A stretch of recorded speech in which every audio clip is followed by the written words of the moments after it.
For Miami. OnsideRadio.com. Follow us on social media at Onside Radio. When you need your warehouse looking good while staying efficient, there's only one place to find the finest racks in the business. Pallet Rack City in Hialeah. 305-424-8547. That's 305-424-8547. Pallet Rack City is the company you need when you want your warehouse sporting the finest racks in the business. After all, who doesn't love a great rack? Pallet Rack City. 305-424-8547. That's 305-424-8547. Hey, it's Big O for EJD Construction, your custom home builder, additions and home remodeling. Our lives have changed. We're making our homes more of an oasis. Call the right place. Call the right people. Eric at EJD Construction for over 16 years. A-rated member of Angie's List and the Better Business Bureau. 305-433-4843. That's 305-433-4843 for EJDconstruction.com. At Onside Radio, we're your home for all sports, and we give gaming culture the platform it deserves. Microsoft is currently taking part in negotiations to acquire Discord, the gamers' chat app, for $10 billion. As someone who frequently uses Discord, I sincerely hope that Microsoft just builds on what Discord is already doing, as opposed to trying to turn it for a profit and start charging all of us users who enjoy using the now free app. Keep up with the latest in gaming and e-news daily. Subscribe to Onside Radio on most platforms. Your home for gamers worldwide. OnsideRadio.com. Now streaming online. Onside Radio, the only choice for the South Florida sports fan. Time to get in the zone. The Onside Zone. And look, man, I don't care if you're my wife. If I don't agree with you, I'm going to say it. The Onside Zone. I don't care how you win a championship, dude. You can draft it, you can buy it, you can trade for it. Just win, baby.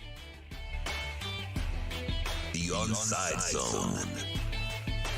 You're not Aladdin rubbing the lamp and then Will Smith comes out and you ask him, hey, fix our dolphin problems. And there he goes. No, I'm sorry. It'd be nice if it was that easy, but it's not. You can join us on the Onside Sports Line, 888-441-4623. That's 888-441-4623. You can connect with us at OnsideRadio.com by sending us a text at 844-416-8123. The Onside Zone with a big O. All right.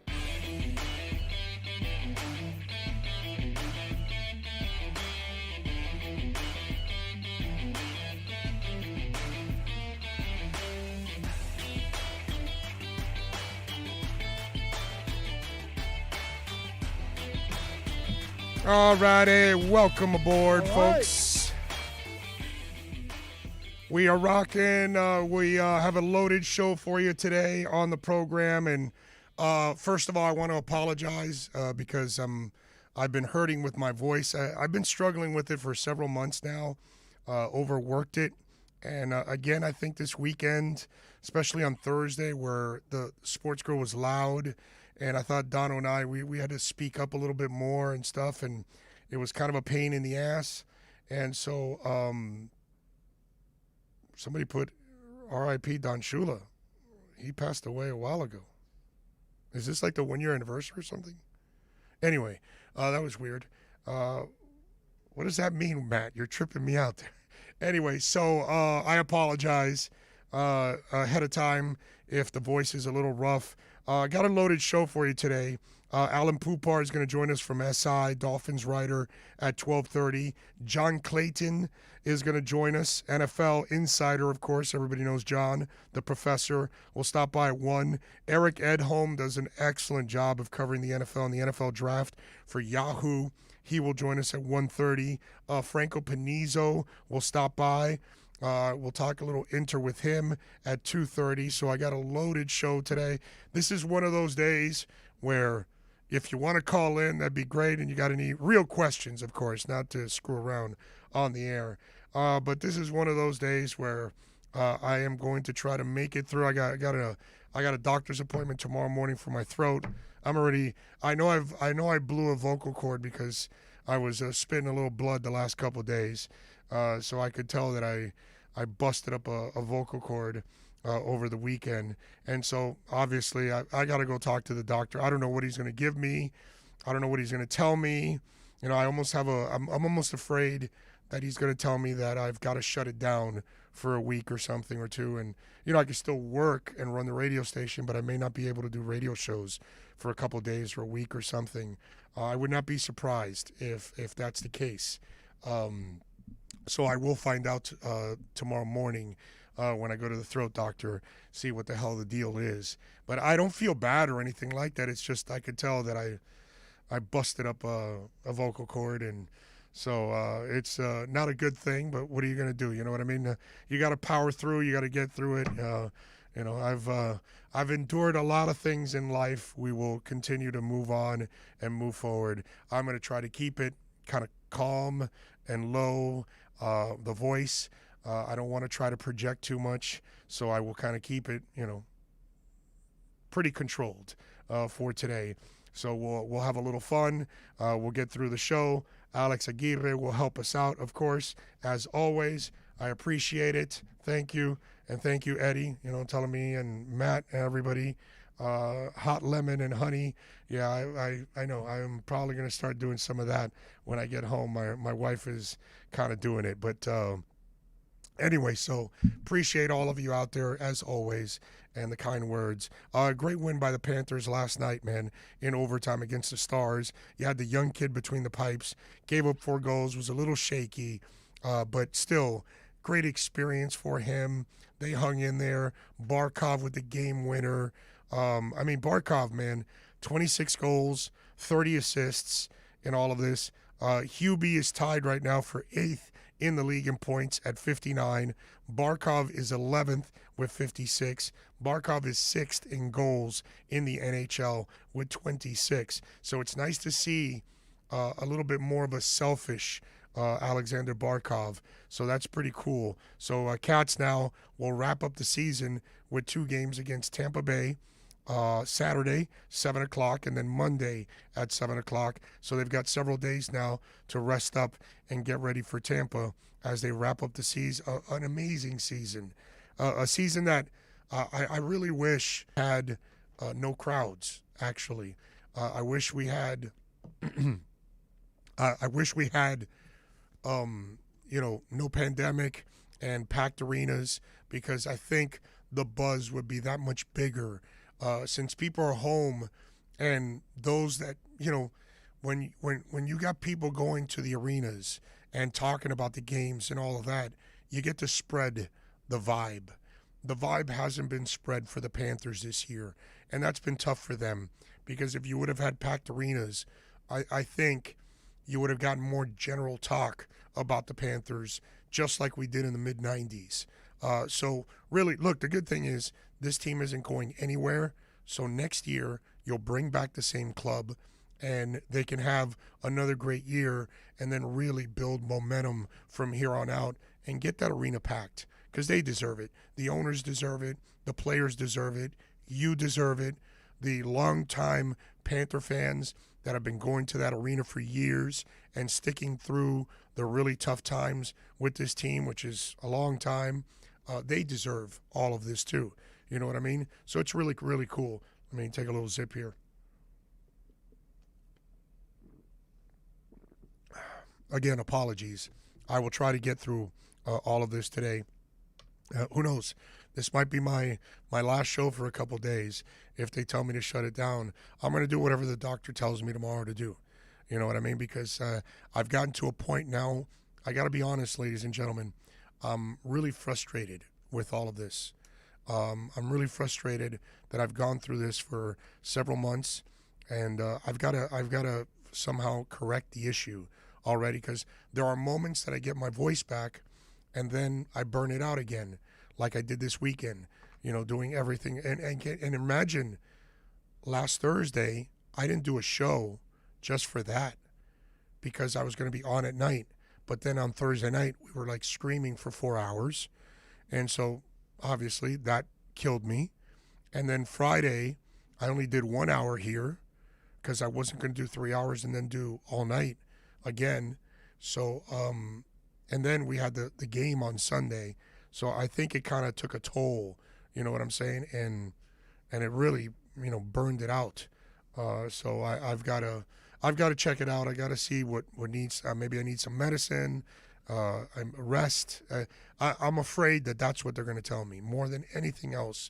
It's like, dude, just shut up for a couple days or a week and let it completely heal. And then maybe you can, get back on track again. So we'll see, we'll see, but we'll try.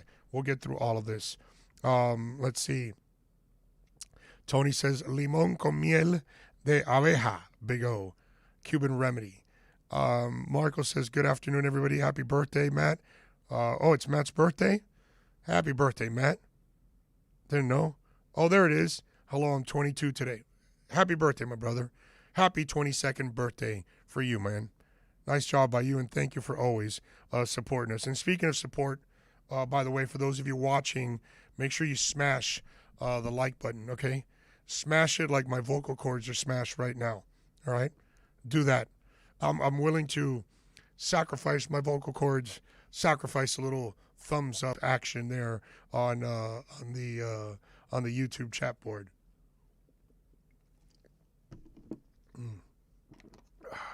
It does soothe. I will say that. Oh, God. All right, what else we got? Heat back in action tonight against the Mavs, 8 o'clock at AAA. And we got a roundtable question that we pose every day for all of our hosts.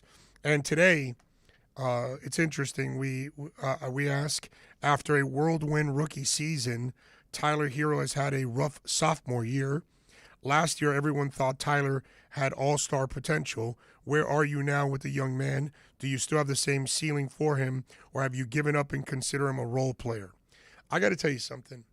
I have not given up at all on Tyler because I don't give up on players after I see him for a year struggle, unless I think they're completely tuned out and they're not there to, get it done the way they should. They're not committed. You know what I'm saying? And with Tyler, I have to understand, and I have to be, honest about this. And when I was 20, if I was 20 and I got drafted in the first round by the Heat and had the rookie year that I had, and I met the IG model, okay, and whether you think that's going to end well or not, that's a whole different conversation. But life is about experiences, and you learn about how hard you've got to work in life to succeed. Any of you out there in your jobs, your careers, you got to work hard, man. It's not just athletes that do it. It's not just, entertainers, musicians. We all work hard in everything we do. And then you learn that it takes a certain level of dedication. And so I always have to take into account that Tyler Herro is a baby. He's a child, okay? I know he's 20 and you're not considered a child, but you know what I mean. Not a child in physical, but child here still. He hasn't learned everything about life. He hasn't been through enough things in life. And so he doesn't know what it's like and what it takes to be a professional. He's learning that now. That's why he's having a sophomore season, sophomore slump, as they say. And let me tell you something. The one concern I do have about Tyler that has developed this year is he injury prone? Right? I'm not doubting his ability. I'm not doubting maybe his lack of maturity. I'm not doubting his lack of experience. You know what I mean? But I am worried a little bit here. He's had a few injuries this year. And that to me is a little concerning now with Tyler. That's about the only concern I have. This is one of those yellow flags, not a red flag. It's a yellow flag right now. It's a yellow card. It's not a red card yet, right? Devontae Parker, red card. Okay? Not Red Card Radio 1101 with Austin Robillard. No. Red card as in, whoa, injury prone, right? Jalen Phillips might have a little yellow card right now, correct? And so Tyler, I got a little yellow card with him right now. I need to see him come back next year and have a healthy year so I don't have those concerns again. But if I start seeing him miss more games next year due to this injury and that injury, I will be concerned about that. Now, am I concerned about ability? Am I concerned about what he did last year was an aberration? No, not yet. Not yet. Now, what he did last year as a team, complete aberration. Total. And they've proven it this year that last year was a complete fluke. Okay? They were in the moment, in the bubble, because they weren't that team before the bubble. So they were in the moment, in the bubble, and God bless them, they rode the wave until this damn injuries derailed them. And it's crazy because that ride could have led to a title if they were healthy. I will always have that doubt in my mind about could they have beaten the Lakers if they were healthy? Because there's a part of me that's, I know it's crazy, almost as crazy as counting on Dogecoin, but I would tell you, hey, I think they could have beat them. They took them to 6 injured. So maybe. I haven't given up on Tyler. I don't believe anybody should give up on Tyler. Tyler he's young. He has a lot of things going his way now, coming at him. And now he just added fatherhood too, which, my Lord, kid, enjoy your life, but whatever. So now he's got even more things that are on top of his situation. You know what I'm saying? So for me, I haven't given up on Tyler. I don't look at him as a role player. I still think he has, all-star ability. I still think he can be a key player in the Heat's organization and in the future. Now, it's up to him. It's up to him to be mature enough to rise above the IG model, to rise above the hype, to rise above the scowl, all that stuff. It's up to him now to show that he has the dedication to find consistency. Because some will tell you, no, he works hard behind the scenes. Well, I don't know. Working hard enough? Working hard in your eyes? Or is he working hard enough to be great? I'm not sure. Because when you struggle like this all year, then maybe that tells me you haven't really put in what you need to find that consistency, that dedication, that focus. And I'm not saying, see, when you prepare, it's not just about physical, it's about mental. So how much is cluttering that mind? How much is it the off-the-court stuff? How much is it the fine IG model? How much is it the baby? How much is it your head got big because of all the stuff that went on last year? So has it shrunk again? Has it gotten back to normal? Are you leveled? Are your feet on the ground? And that's, I think, the key to Tyler Herro, is getting his feet back on the ground and being the realistic player that he can be, but he has to show the dedication to get to that point. So with Tyler, I have not given up on him. I'm hoping the best is still to come for the young man, because we're all young. We all go through growing pains as young adults as we learn what life is all about and the kind of dedication it takes just to get through life, period. Okay? Just to get through life. And then you want to also be a high-end athlete. Well, it takes a certain freak. And I think Tyler needs to learn how to be that freak when it's all said and done. 888-441-4623. That's 888-441-4623. Let's do this. Let's take a quick break. We'll come back on the other side. I want to talk a little bit about the Aaron Rodgers situation.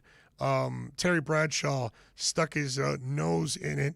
And while he may have a point, I'll explain where he also doesn't. It's a fine line you walk. Back with more right here on OnsideRadio.com. We'll be right back to the Big O Show. You can join us on the Onside Sports Line, 888-441-4623. That's 888-441-4623. I'm Ryan Seacrest. First responders are people who stand for a greater purpose. They will be there for you when nobody else is, to help you, your family, your community. This is their selfless promise. This is their sworn duty to protect, to serve, to help. They put themselves in harm's way for us. They come to the rescue at times when we need them most. First responders are making enormous personal sacrifices to keep showing up for us and fighting the good fight. Nearly 70% of all firefighters are volunteers. That means when they get injured or quarantined, they may not have a way to pay their rent or keep their family safe and fed. No matter who you are or where you live, when you call 911 and ask for help, first responders show up. Now, let's show up for the people who show up for us every day and every night. Go to firstrcf.org and make a difference today.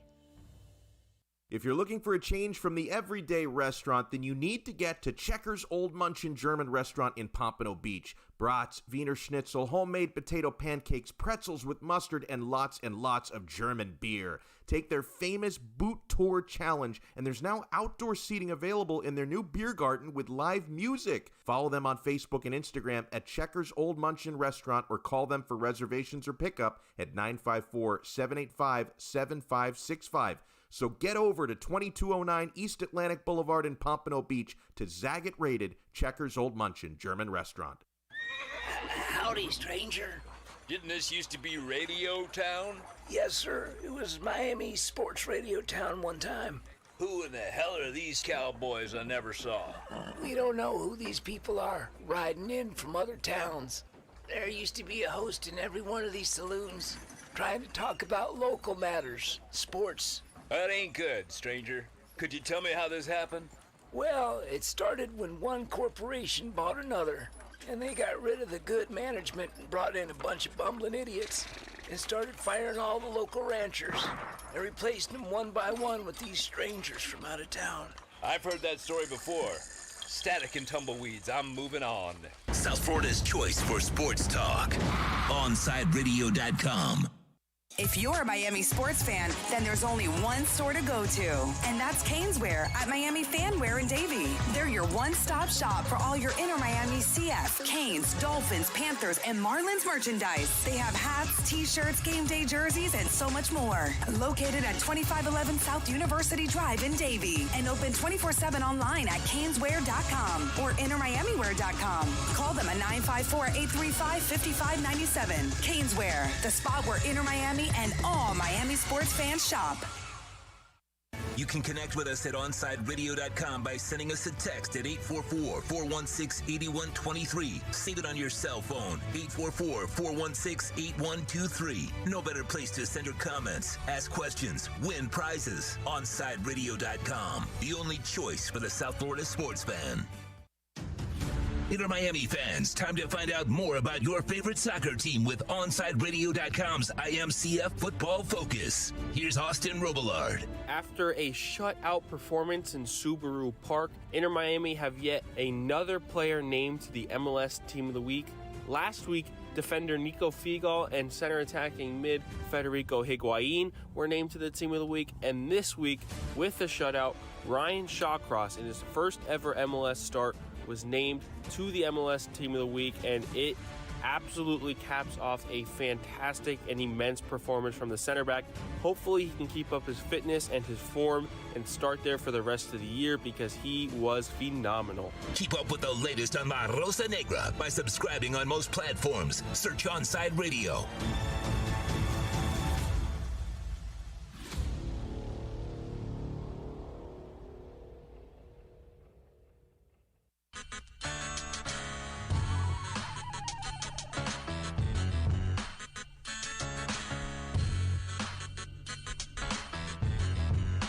This is the Big O Show.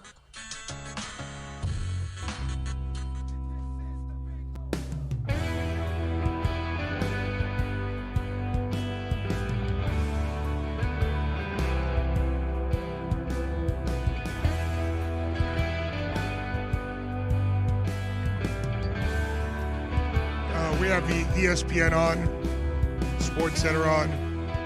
So they're talking about the Aaron Rodgers situation. And it's like Stephen A's take is next. And it's like, you got to be really desperate to try to want to listen to a football take from Stephen A., a guy that really doesn't even follow the sport. It really is amazing to me. I mean, just too funny. You got to just, go to these crazy ass extremes. Alan Poupar will join us in the next segment. So we'll talk to the Dolphins writer who covers the Fins for SI.com. We'll have a little fun with him. I told you about the Aaron Rodgers situation, and Terry Bradshaw called Aaron dumber than a box of rocks. And so as we all know, Aaron is having problems with the Packers. He didn't like that they drafted Love. He didn't like that they didn't get him any help. And then apparently this offseason he has told them to trade him because if he doesn't trade him, he's not playing for them and he's going to retire. And I don't know if he's headed to Burbank and he's going to do Jeopardy or whatever. But this is Terry Bradshaw's quote. Well, he's just dumber than a box of rocks, isn't he? I mean, he signed that contract. He didn't have to sign that extension. He got all that money. I don't know what happened there. They drafted a kid last year, and he wasn't happy about it. He goes out and becomes the MVP of the league, and now he wants out. Now he's claiming that they said they would trade him or what. I don't know, but listen, Aaron, I mean, if I'm in Green Bay, here, let me say this. If I'm Green Bay, I call his bluff. I don't budge. I do not budge. See, that's Terry Bradshaw, the old fart that played in the 70s. And look, I have my moments where I can tell you, hey, get off my lawn because things were done a little differently or whatever, or I view things differently. You know what I mean? A lot of people would not come to work the way I am right now. Most people won't. It's just the way it is. You know what I mean? When I get a gout attack, most people will probably stay home. I don't. I mean, it's just the way I am. I'm completely old school. I fight through everything. And so everybody's wired differently. And Terry Bradshaw has to understand the way the world is wired now, not back in the 70s. Because he'll tell you, well, they drafted Cliff Stout and they drafted Mark Malone, and I didn't care about those guys and all that kind of stuff. And early in his day, I believe he was in a quarterback battle with Terry Henratty or something like that. I want to say, if I remember, it's a long time ago, man. You want me to remember a lot? I can't remember everything, but I think it was something along those lines. And so you look at this situation, and that's where the old man doesn't understand that Green Bay can't stand pat because they have a descending asset. It's the opposite of morons that use Bitcoin as currency because that's an ascending asset. So you go to a store that takes Bitcoin and you buy a $25 shirt and you give them $25 of Bitcoin. Well, that $25 is going to turn into $35 in a couple months. And in a year, it might turn into, I don't know, $100. So meanwhile, your shirt ain't worth shit after you washed it twice. You get what I'm saying? So if he says, oh, I'll let him stay there, well, then that's the shirt. It's a descending asset. Right now, it's an ascending asset. Why? Because he's an MVP. He can play probably 2-3 more years at a high level. So any team that is a quarterback away from a Super Bowl, you trade for him, you're doing the right thing. Now, you're going to have to give up a lot. But if you tell Aaron, yeah, go ahead, sit down, we're not going to trade you, then you're an idiot. Because now, next year, you won't get half of what you can get right now. And if the stories are true in the draft, what Denver offered you, and you turned it down, you're an idiot. Because at that moment, you know where everybody stands, you know where the picks are, you know what they're meant. You don't know what they're going to be in value next year. So that team may have a great year now because they got Aaron Rodgers, and now the pick is at the back end of the draft. So Brian Gutekunst is an idiot. And Terry Bradshaw is completely disconnected from the reality of football. And right now, Aaron Rodgers is Bitcoin. In another year or two, he becomes Dogecoin. And that's a problem. So you can go from a true valued asset to an asset made of hype and nothing, and it's going to end up hitting the floor again. So it's crazy how this is all looked and viewed. But if you look at it objectively, the Green Bay Packers have completely mishandled all of this. And the fact that you come in, you take over, and you basically alienated maybe the best player ever in franchise history, or one of the 5 best, I guess. However you want to put it, Green Bay's had so many great players, but he's right up there, man.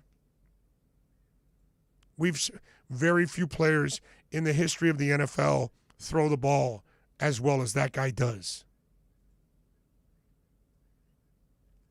So I get what he's saying. And here's the funny part. Alex, get that cut ready there from Howard Cosell. So here's Terry Bradshaw calling Aaron Rodgers dumber than a box of rocks. Okay? Well, I'll go back to a classic with Howard Cosell talking about Terry Bradshaw. Terry Bradshaw is a nice kid, but he's a real dope. Scouting report in the early days for Terry Bradshaw. It did take him a few years to kind of figure it out. Oh, man. Terry, if you're not going to change with the times, don't comment. This isn't 1970 anymore. It's a different world. And these assets are only worth so much at a certain time.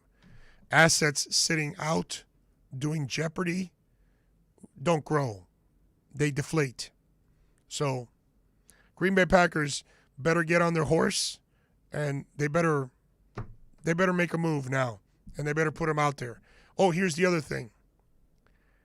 What happens if the guy in Houston, Deshaun Watson, gets cleared?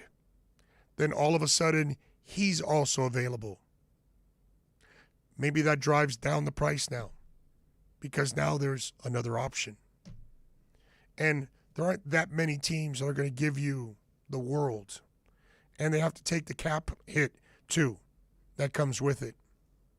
Just saying. Play it smart. Alan Poupart, SI, Dolphins writer, joins us next. Now streaming online. Onside Radio, the only choice for the South Florida sports fan. Sports fans love a place with great food, cold drinks, and TVs everywhere. That's why sports fans love Sports Grill and their 7 amazing locations. Check out the Bird Road location at 11481 Southwest 40th Street in the back corner of the West Bird Shopping Center. Sports Grill is also now offering some great employment opportunities. All kinds of positions are now available, from kitchen to hosting. Call for more information at 305-485-8845. From wraps to salads to amazingly delicious specialty dishes, Sports Grill is the home to the legendary special grilled wings. Since 1987, Sports Grill, good food, good drink, and good friends. Hey, it's Big O for EJD Construction, your custom home builder, additions and home remodeling. Our lives have changed. We're making our homes more of an oasis. Call the right place. Call the right people. Eric at EJD Construction for over 16 years. A-rated member of Angie's List and the Better Business Bureau. 305-433-4843. That's 305-433-4843 for EJDconstruction.com. Join the Inter Miami family in 2021 by becoming a 2021 season ticket member. Enjoy enhanced access benefits and pricing not available to general fans. Visit intermiamicf.com/tickets for more information.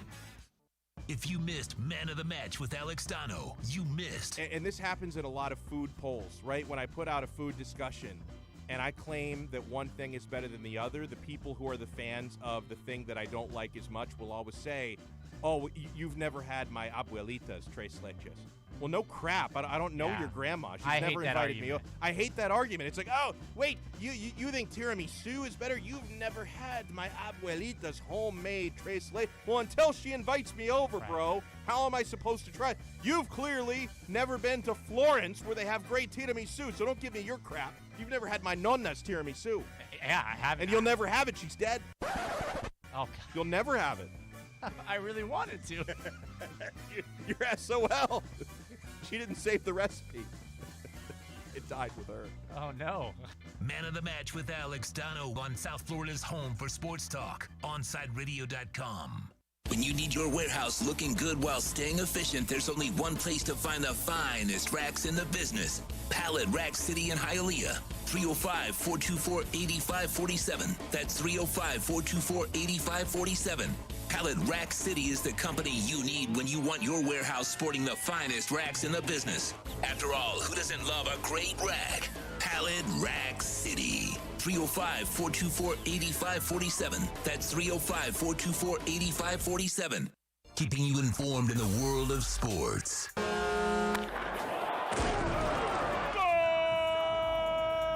With an OnsideRadio.com sports update. Sasha Barkov sent the fans home happy with an overtime winner as the Florida Panthers beat the Dallas Stars 5-4 last night. Panthers skate next with the Tampa Bay Lightning Saturday. Puck drops at 7 p.m. Miami Heat welcomed the Dallas Mavericks into the AAA tonight. Tip-off is set for that game at 8. Miami Marlins start a series against the Arizona Diamondbacks with the Miami Marlins ace Sandy Alcantara on the mound for your fish. And also Trevor Rogers won National League Rookie of the Month. You're listening to South Florida's only locally owned sports talk station, OnsideRadio.com.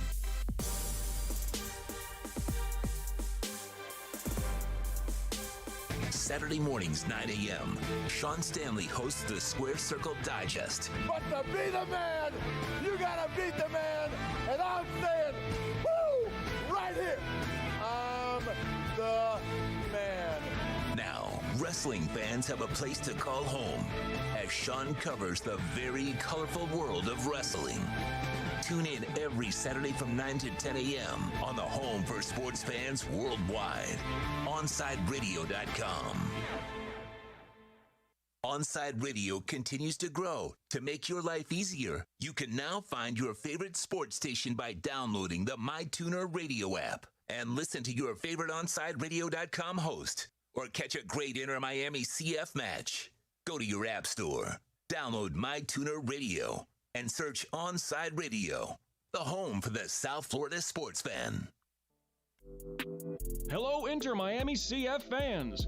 Download the Drink AR app and play inside a first-of-its-kind virtual soccer stadium, hosted by Bodega Trevento and Inter Miami CF, and celebrate your passion for soccer from the comfort of your own home. Find the download links on our Instagram account at Treventus and get our wines delivered straight to your home with a discount for all Inter Miami CF fans. Discover Trevento, a shared passion.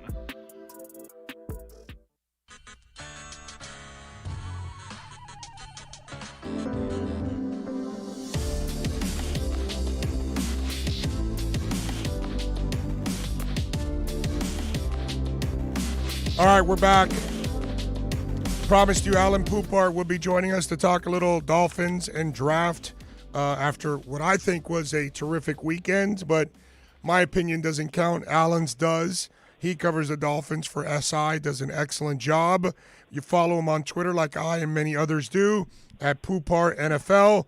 Alan, good afternoon, my friend. How are you doing, sir? I'm doing fine. You sound like you got a cold or something going on over there. No, it's called laryngitis. I've blown a vocal cord. So, yeah. So we're going to the doctor tomorrow. He's probably going to shut me down.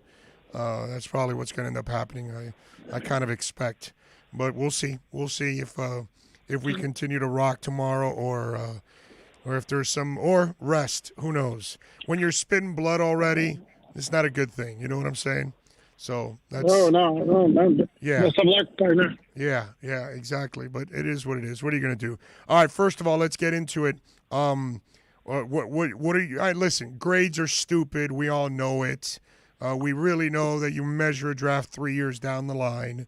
But, people always want us to give them a grade or our thoughts on the draft. Was it a good one or a bad one, which you and I really won't know for 3 more years, and nobody else will. But, okay, let's go out on a limb.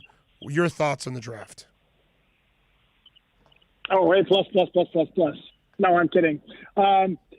No, I don't do grades, and trust me, I get that everybody loves grades. I actually like reading them, even though, like you said, they're meaningless for 3 years at least. Here's what I would tell you. I kind of did a story yesterday on the alldolphins.com, just looking at the pros and cons of every pick as opposed to like flat out saying good pick, bad pick. And there's things to like and things not to like about each pick. And we start with Jalen Waddle. And what's to like, obviously, is the speed and the big playability that he gives you that the Dolphins did not have last year. And the flip side is, while he's not Devontae Smith small, he's not big either. He's like, his measurables were like 5'10 and a half, 180. And I did the research, and since 2000, there were, if my memory serves me, 28 wide receivers picked in the top 10. 5 of them came in at under 200 pounds. And the names are Travis Taylor, Peter Warwick, Ted Ginn Jr., John Ross, and Taven Austin. Now I ask you, did any of those have a great NFL career? Yeah, they're all in the Hall of Fame. Yeah. I just saw them in Canton. Yeah, exactly. Yeah. No, on the contrary, guess how many Pro Bowls those 5 have combined for? I think it's 0. Yeah, 0. Yes. Not one. And ironically, the one who has had the best NFL career was Ted Ginn Jr. Yes. Who a lot of Dolphin fans would tell you they hated that pick. Well, so, again, this is not to say that Jalen Waddle is going to be like one of those guys. It's just to say that the recent history is not there for a 5'11", 180-pound guy or 5'10", 180-pound guy to be drafted that early. But on the flip side, to be fair, there are receivers that are effective at that size that were drafted after the first round, correct? Absolutely, no question about it. And I see the comparison to Tyreek Hill quite a bit. The only difference is they're different body types. Tyreek Hill is more compact. He's a little bit shorter, he's a little bit thicker. But again, I think he's more like his teammate than he is Tyreek Hill. I think he's way more like Will Fuller V, much closer to Will Fuller V than Tyreek Hill is like a really fast fire hydrant. These guys aren't built like fire hydrants. Tyreek Hill is a thick little man that is like fast. Correct. You know what I mean? These guys are thin little guys that blaze. Will Fuller is a lot more like Jalen Waddle actually than Tyreek Hill, at least in my eyes. No, I absolutely agree. And this is the one little concern I would have with the pick. Again, the durability factor, but there's no question about what he can bring to that offense. No question about it. Love the Jalen Phillips pick, big time. I've spoken a couple of times to Jim Mora Jr., who was Phillips' first coach at UCLA, and he could not stop raving about the guy. And you saw what he did at UM last year. He did have 2 concussions at UCLA, which is not ideal. But as Jalen Phillips himself said, you play football long enough, things like that are going to happen. Would we prefer that he came in clean from a concussion standpoint? Of course, obviously. But it's not quite the same as when the Dolphins signed Jordan Cameron, who would have like a nasty concussion the year before. Yes. So I really like that pick. I really like the pick of Javon Holland, the second round at 36. I think the guy's going to be a complete stud. Love everything about his game. Of course, yes, would have liked to see the Dolphins find a way to get Javonte Williams. And as the story goes from Mike Silver of NFL Network /NFL.com, when he reported the Dolphins were ready to get Javonte Williams at 36, and Denver beat them to it by trading up for a relatively small price to move up 5 spots to get to 35. And then the Dolphins, you saw, they did They did do a trade up, but that was to get Liam Eichenberg at 42, moving up from 50. That one, my initial impression on that pick was a little bit meh, because I'm not quite sure exactly what his ceiling is, and the Dolphins also have already spent a whole lot of draft capital on the offensive line in recent years. If they're going to take Penei Sewell at 6, to me that's different than taking, let's say, like an Eichenberg in the second round. And then Hunter Long in the third round, I like it if you're looking down the road and you're ready to move on from Mike Gesicki and or Durham Smythe. But for 2021, I'm not exactly sure what the need was for a tight end, unless it was Kyle Pitts, because Kyle Pitts is not really a tight end. Right. Yes. No, I'm with you there. But obviously, you can be creative as hell with a guy like Kyle Pitts. Do you like what you see out of Hunter Long? Do you think, because it looks to me like they want to improve the Durham Smythe position, because this kid can block a little bit, and athletically he looks like he adds a little bit more. I think Shaheen might survive, actually. I don't know if Durham Smythe survives the Hunter Long addition. Yeah, but the thing is, Hunter Long is kind of in between Mike Gesicki, where he's a better receiver than Durham Smythe, but he's not quite as – I'm sorry. Yeah, he's a better receiver than Durham Smythe, not quite – and a better blocker than Gesicki, but Gesicki is a better blocker than Hunter Long, and Smythe is a better blocker than Hunter Long. So he's kind of in between the two, and I'm not exactly sure what kind of immediate impact. If you're looking for immediate impact, I'm not exactly sure how Hunter Long fits into the picture. When you have Gesicki and Smythe, who are more than serviceable as they're doing, and you had Adam Shaheen, who had his moments as well. Again, to me, this screamed of a move that was made with the idea that they've already decided they're not re-signing either Gesicki or Smythe or both. Wow. So you think no shot at Gesicki for next year? Wow, that's interesting, because I didn't say that.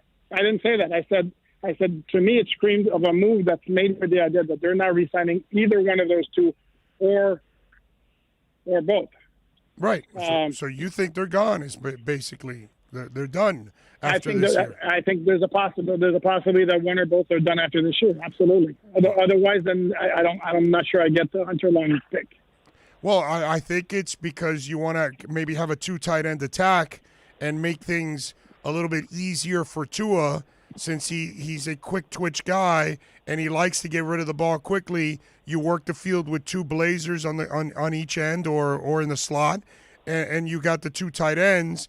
You've got a little bit more flexibility in the middle of the field, I would imagine, since you've got guys that can take the top off and take that deep safety with them.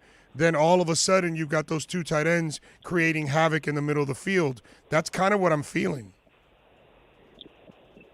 Except wouldn't it make more sense to go 3 wide pretty much all the time with Fuller, Parker, and Waddle, and then 1 tight end? And if you're going to go 2 tight end, is Hunter Long as a rookie going to be that much of an upgrade over Adam Shaheen? I don't know. From where I sit, I'm not so sure. That's why, like I said, and again, at that point where they were picking 81st, they could have gotten Trey Sermon from Ohio State. Right. Which to me would have been a better move, or Ramondre Stevenson, who was a big back in the Javonte Williams mold, and that to me would have been better value as opposed to taking Hunter Long in the 3rd round and waiting until round 7 to pick up Dokes, the running back from Cincinnati. Yeah, I mean, I like that. All right, so let me ask you, when we go to the Notre Dame kid, Liam, the right tackle, are you expecting him to become the guy? Are you expecting Fluker to start and then eventually it goes to Liam? How are you viewing all of this? You know what? That's a great question, because they have all sorts of possibilities. You know, the Dolphins are all about position flexibility. Yeah. And I mean, holy smokes, they have it now, because DJ Fluker can line up at right tackle or guard. Jesse Davis can line up a whole bunch of positions. Solomon Kinley could switch over from right guard to left guard. Robert Hunt could line up at right tackle, or they could slide him inside to right guard. Eichenberg can move over to right tackle. He can slide inside to guard. Wow. So tough to predict right now. I think a logical scenario, based on the fact Kinley played left guard his last year at Georgia and looked actually looked pretty good last year before he started having the foot issues. I think if you're asking me to guess right now, to me, I think you might look at Kinley at left guard, sliding Robert Hunt inside to right guard and give him a veteran presence with Fluker at right tackle.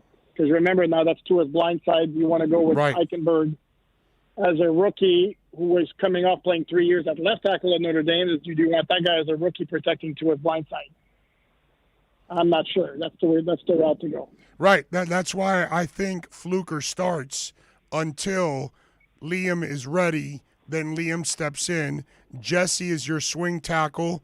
Kinley and Hunt are your guards. Jackson, obviously, your left tackle. And obviously, Skura is your center. So it looks like, I mean, when you start to think about it, next year in the draft, it's a little bit more of a simple draft.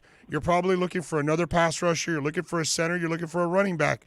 There aren't going to be a lot of, maybe a receiver.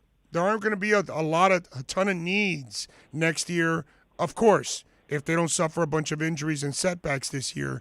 But they've kind of left themselves, at a point where in free agency in the draft, you kind of can resolve all the issues. Something that, when you tear it down in year one and you've got to replace everybody, it's kind of hard, Alan, to replace everybody. And you always have so many needs. And then we're all going, man, but you didn't get a center, Bub. You didn't get the running back. And I think they kind of feel that running back position is a lot easier to fill, so they can kind of put it off a little bit, improve everything else around. So when you do add the running back, it's going to be nice and easy. No, that's fair. And they did have a lot of holes to fill, and they have done so. The thing is, they're going to need some of their draft picks from last year to develop. They're going to need Austin Jackson to take a step up, because as a rookie, I mean, he showed something, but he also it wasn't a great season by any means. It would certainly be nice if Noah Benagani developed and took a step forward, because it hasn't been talked about. It's been completely in the background, but they still have the Davian Howard situation that's kind of lurking. Because right now they're carrying two very, very high-priced cornerbacks with Byron Jones and X, who still, by all indications or by all logic, would want a new contract. And are the Dolphins going to want to redo that 2 years after giving them a long-term extension? And as far as the running back situation is concerned, I get it. I was a proponent of not taking a running back in the first round because of positional value, but I also like the position addressed before the seventh round, because we can say the Dolphins made do last year because Miles Gaskin had a good year. Well, if you look at the advanced stats in terms of broken tackles and yards after contact, and the other figure was rushing attempts per broken tackles, well, the Dolphins are in the bottom three in the NFL in both categories. It's crazy. So let's not pretend that they have great running backs. They have complementary supporting players right now. Is what they have. Yeah, no, I actually love their backs as number twos, number threes, and number fours, which Jeff Ireland would love that. But they are they clearly don't have the number one guy. Now, having said all that, a more athletic Tua, two quick receivers, one on the slot, one on the outside, experienced line should make Myles Gaskin and everybody else actually better. So these guys might even look better this year than they did last year, simply because everything around them should be better. Correct? Fair, but I don't think anybody would argue or could contend that this is a good or even average running back core. It doesn't need to be great if the passing game is clicking, because that's going to be the bread and butter of this Dolphin offense, and it's going to put the onus on Tua taking a big step from his rookie year, and it's going to put the onus on the offensive line providing him the protection he needs to take that step. It's crazy. Let me. I'm sorry, dude. What do you think about the seventh round picks? Did you find anything? Because when I looked at the film on both guys, I will say the Cincinnati kid is kind of intriguing. He had all the injuries, and when he did play, I will say this: his hands really stood out. Kid can catch the ball. Well, he's got toughness and physicality, which which you like when you have a couple of smaller guys like Gaskin and Ahmed. The thing is, again, you're talking about a 7th-round pick. Anything you get out of a 7th-round pick is a major bonus. And to count on either Dokes or Larnell Coleman to become contributors anytime soon, that's not necessarily realistic. Like Coleman's got some intriguing traits to work with. I mean, he's really long. He's got really unusually long arms for an offensive tackle, and he's got a basketball background. So obviously the kid's got some athletic ability, but again, there's a reason both guys lasted until the 7th round. The idea of that to count on a whole lot from either one of them, I don't think that's the way to go. Follow him on Twitter. He's a great follow at Poupart NFL and catch his work there at Sports Illustrated. Alan, as always, my brother, thank you for taking some time, man. We really appreciate it. Great insight, as always, man. Thank you. No, you got it, and feel better, okay, man? You got it. I don't feel bad. Thank you, my man. That's the weird part about all of this. I don't feel bad. It's just I got to get through this rough voice. All right, let's take a break. We'll come back with more. Hour number 2 is next. Now streaming online. Onside Radio, the only choice for the South Florida sports fan. If you're looking for a change from the everyday restaurant, then you need to get to Checkers Old Munchin German Restaurant in Pompano Beach. Brats, Wiener Schnitzel, homemade potato pancakes, pretzels with mustard, and lots of German beer. And with daily specials, there is something for everyone. If you're up for a challenge, you should take their famous boot. Onside Radio, the only choice for the South Florida sports fan. Welcome to OnsideRadio.com. Broadcasting from South Florida to the world. No station in South Florida provides more live and local sports talk. This is like rock and roll with no music. Follow us on social media at Onside Radio. When you want local sports, 1260 WLESPN. We're live and local. Yes, what she said. Well, it's what they wrote. Look at it this way, honey. Oh, no. Here we go. At some point, this was all live, and wherever it came from, it was local there. You get that look whenever you stretch the truth or when you need your laxative. Ain't it awful? South Florida's choice for sports talk. OnsideRadio.com. Now streaming online. Onside Radio, the only choice for the South Florida sports fan. Time to get in the zone. The Onside Zone. And look, man, I don't care if you're my wife. If I don't agree with you, I'm going to say it. The Onside Zone. I don't care how you win a championship, dude. You can draft it, you can buy it, you can trade for it. Just win, baby. The Onside Zone. You're not Aladdin rubbing the lamp and then Will Smith comes out and you ask him, hey, fix our dolphin problems. And there he goes. No, I'm sorry. It'd be nice if it was that easy, but it's not. You can join us on the Onside Sports Line, 888-441-4623. That's 888-441-4623. You can connect with us at OnsideRadio.com by sending us a text at 844-416-8123. The Onside Zone with a big O. All right. All right, it's hour number 2 on the program. We're going to get in contact now with John Clayton.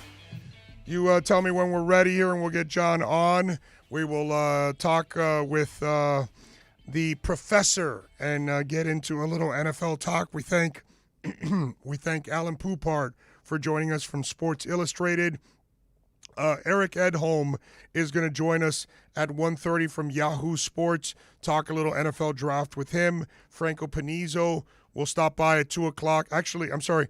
Christian Chase will stop by at 2 o'clock to talk a little Marlins, and we'll have a little soccer talk at 2:30, little Inter Miami, get the latest there with Inter as they get ready for a big week coming up, games on Sunday and Wednesday this week against Atlanta and Montreal, both at home, and a good opportunity to get some of their guys back, so that'll be a lot of fun. And, of course, we'll have all the coverage for you here at Onside Radio. All right. Let's go from football to football. And, of course, John Clayton does an excellent job of covering the NFL for a long, long time. Always kind enough to join me locally, on Sirius, all over the place. Follow him on Twitter at John Clayton NFL. John, good afternoon, my friend. How are you doing? Good. How are you? I'm hanging in there. I'm fighting a little laryngitis, so oh no. So I apologize. Yeah, I know. You know how it is. I'm sure you've been through it at times when you got to talk a lot and you burn that voice out. So all right, let's get first off. Before I ask you about the Dolphins, how does this Green Bay fiasco end? Because John, it's weird because you have an ascending asset right now. If you let it sit for a year, it's going to be a descending asset at that point if you're trying to trade it. And now I think you kind of made a mistake because if you trade it post-draft now, you don't know where those draft picks are going to land. Whereas before the draft, you kind of knew where you stood. So what's going on in Green Bay? How does this thing end at least what's your gut tell you? My gut tells me let's go back in history because you remember the situation with Carson Palmer and the Cincinnati Bengals. Palmer was so sick of being a Bengal, them not getting him any talent, and them losing year after year after year. And so he took the tack that it's like, okay, I'm going to just say that I'm retired because I'm sick of this stuff until they trade me. And so finally they ended up trading him to the Oakland Raiders, and that got that. And, of course, his agent was Dave Dunn. Well, guess who the agent for Aaron Rodgers is? Dave Dunn. So I think you can see a similar situation. The only difference is, Aaron Rodgers is they've already paid him $6.8 million in a roster bonus. So he's already got $6.8 million in the bank. And so he does have the cash, with particularly the money he's made in his career, to say, all right, if I have to miss half the season, I miss half the season. But I think what you're seeing, and of course he came back yesterday and said, oh, yeah, by the way, the Denver Broncos would be a nice fit. I'd like that. And so Denver, of course, has Teddy Bridgewater on a one-year deal. Drew Lock's in the last year, and certainly they'll start the season probably with Bridgewater as a starter. But I think it's going to go the same way. It's like, you identify that Rodgers is upset with management, and I think he's at the point where he can't fix it in his mind because, you look what's happened the last couple of years. It's like, okay, he's won 13 games in each of the last 2 years. He's taken them to championship games in the last 2 years, and they basically haven't gotten him any weapons. He has Devontae Adams, and who else? Name me the other wide receivers on that team. Yeah. It's hard. So because of that, and then what do they do this year? They take a cornerback in the first round. It's like in the last 10 drafts, and I know this predates the current general manager, they've had the first pick, and again, there's a couple times where they traded back into the second round. Their first pick has been a 9 on defense of the 10 years. The only one on offense was Jordan Love, who was drafted to replace him. Do you think that, and the fact that there was conversations, I guess, with management that they said, oh yeah, we might trade you, which of course they would never trade him right now because he has $38 million cap hit. I think it's a bad situation. I think it's going to destroy the team. Yeah, it definitely looks like, and there's almost a part of me that says Aaron kind of wants to stick it back at them because he probably knows that the youngster really isn't ready yet for the moment, and that would put him on a terrible stage. So he goes to Denver or wherever he gets traded. He has a great year, and Green Bay struggles with a young guy at the helm. I almost feel like, he kind of knows that he's setting them up in a way. Now, here's the thing. Should it be to this extreme? Should it be to the extreme that if a player doesn't get what they want, they've got to demand their way out? And this starts to set, and it's happened before, but in today's world, this might start like an ugly precedent. Oh, it is, but of course the precedent's already been set. And I think what it does, it follows the NBA model, is that the player complains and complains and complains and asks to be traded and try to get this going, and eventually the team comes up and says, oh, okay, yeah, we'll do that. And so that was said in the NBA. You can see, and it even predates Jalen Ramsey, but I think Jalen Ramsey was certainly one of the most outspoken in trying to get out of Jacksonville, and he did. And then, of course, then came Yannick Ngakoue, and now you're seeing, Deshaun Watson. So I think it's kind of following the NBA model that what's going on is that if you're unhappy, say it, and then see if you can get the trade going. And now some teams now are accepting the precedent and making those trades. It's crazy stuff. John Clayton joining us. Of course, you can follow him on Twitter at John Clayton NFL. Catch him there at 710 ESPN in Seattle. All right, John, so let's bring it local here. And we got a kid actually out from your neck of the woods in Javon Holland, the safety. Talk to us. First of all, what do you know about Javon Holland? Because for me, that was one of my favorite draft picks here. Talking to a lot of NFL people, they love the kid. You probably watched a lot of him. Your thoughts on Holland, first of all? Yeah, I mean, and overall I thought it was a decent draft. Maybe not a great draft for the Dolphins, but I think, he's a safety who can play some good football and do some good things. And so I think that works out real well. And so, because one thing from some of the defensive players that come from this area, they do very, very well in the NFL. And so, you can go even, to Washington and you go to the different places around there. And so I think he kind of fits the model. If you get a defensive player out of the state of Washington, he can usually do well. Buda Baker, of course, being one of the great examples because he's not only one of the highest paid safeties, but one of the best paid safeties in the league. And this was a draft that, wasn't real rich as far as safeties. And so the fact that Holland ends up being the first safety taken says something. Yeah, no, I'm with you there. What did you think overall of the first two picks? Jalen Waddle, did you expect it? Did you think it would be Devonta Smith? Your thoughts on Waddle at the next level? Yeah, I thought that it was going to be Jamar Chase because again we realized that Cincinnati wanted to pair up and have Joe Burrow have his wide receiver from college and Jamar Chase. But I think that's where the Bengals probably made a slight mistake because their big problem's on the offensive line. And here you have Penny Sewell, who is, you look at him, and even though he didn't play last year because of the opt-out, I mean, he's that guy that you look at, and he was so talented and such a great athlete. I mean, he's almost got like a tight end type of athletic body, even though he's a big guy that's, 331 pounds. But he moves like a tight end. And so to not take him, and you look what the Bengals have done, particularly, drafting offensive linemen. You go back a couple years ago, their first two picks for offensive linemen, including Cedric Aboye, and that turned out to be a disaster. The one they took that year in the second round ended up having to move to tight end with other teams, and he ended up he's no longer in the league. Then they had Billy Price, who they drafted as the first-round center, and yesterday they didn't put the fifth-year option on him, so he'll be gone next year. So they've got offensive line problems. And, if you watch Joe Burrow last year, I mean, he just got pulverized. I mean, he got hit just about more than any other quarterback before he blew out his ACL. So I think they made a major mistake in not taking him. But, again, that gave the choice. Then it's like, okay, so what do you do? I can see passing on Sewell, but also I think getting Jalen Waddle because it came down to, okay, I know when I did my ratings, I had Devonta Smith as my 7th best player, Waddle as the 8th best player, but I think Miami wanted a little more size, so they get him at 5'10", 182. So I think that was a good choice. And then certainly the debate at 18, do you take Najee Harris, the running back? Right. But they took what turned out to be the best edge rusher in their mind in a draft in Jalen Phillips. So I'm okay with that. Yeah, and to me, I the way I kind of explain it to Dolphins is, John, you know how it is in this league. Running back is the most interchangeable position maybe in all of pro sports. So I think the Dolphins are saying, no, we need to settle our offensive line. We need to settle our wide receiver. We need to get a pass rusher. We need to get a safety. We need to get these kind of positions that are probably a lot harder to fill right now.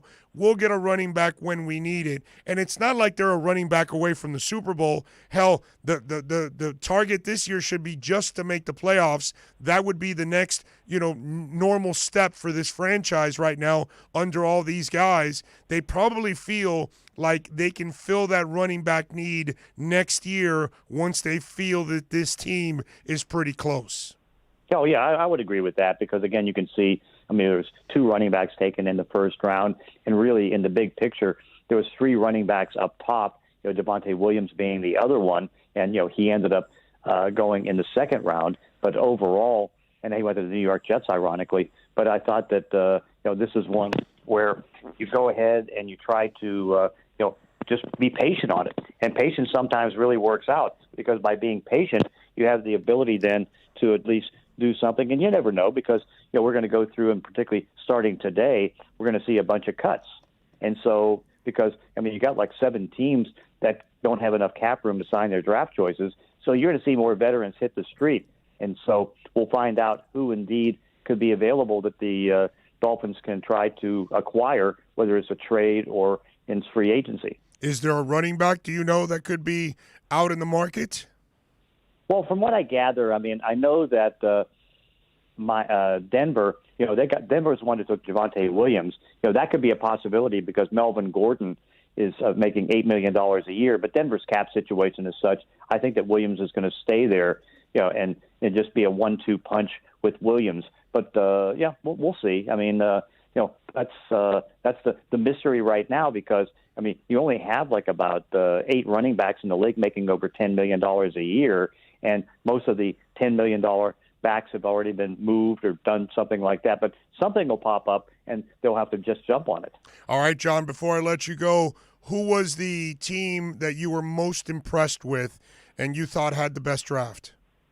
New York Jets, because I know some people were debating the trade up to get Elijah Vera Tucker, but he's a big physical. It's a great move. Great move. Yeah, I thought it was a great move too. But certainly you knew they were going to take Zach Wilson. Then they come back, and I think they get Vera Tucker, who I thought was a great choice.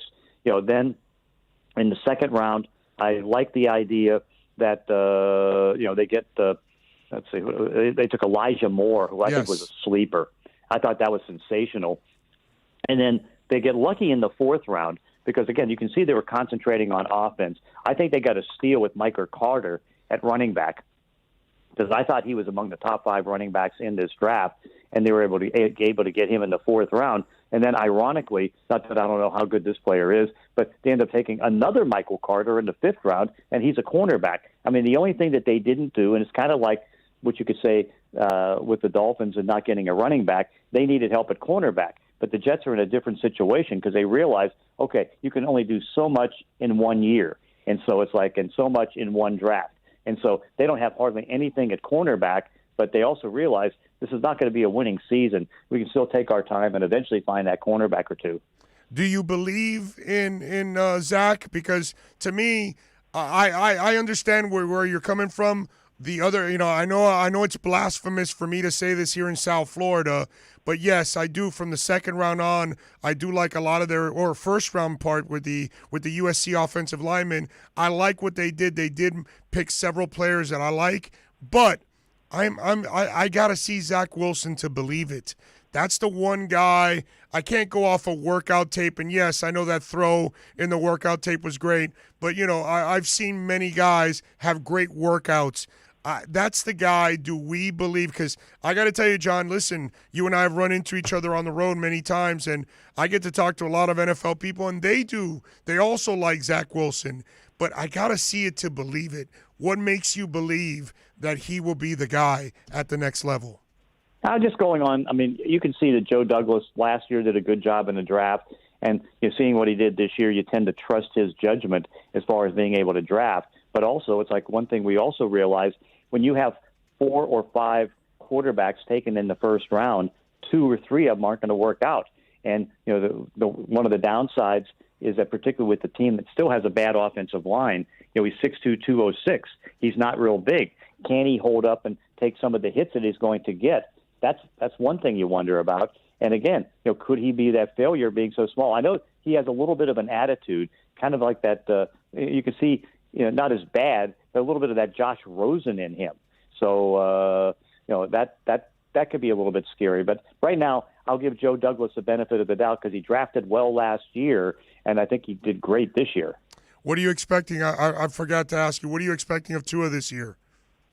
I think he'll be better. I think that he showed some good things last year, and I think he'll improve. I just think what's so unfair is people bringing up the idea that the Dolphins were going to think about taking a quarterback or trying to trade him. No, it's hey, if you have a chance to get Deshaun Watson before we find out about his problems off the field with the lawsuits, it's he's the 5th best quarterback in the league.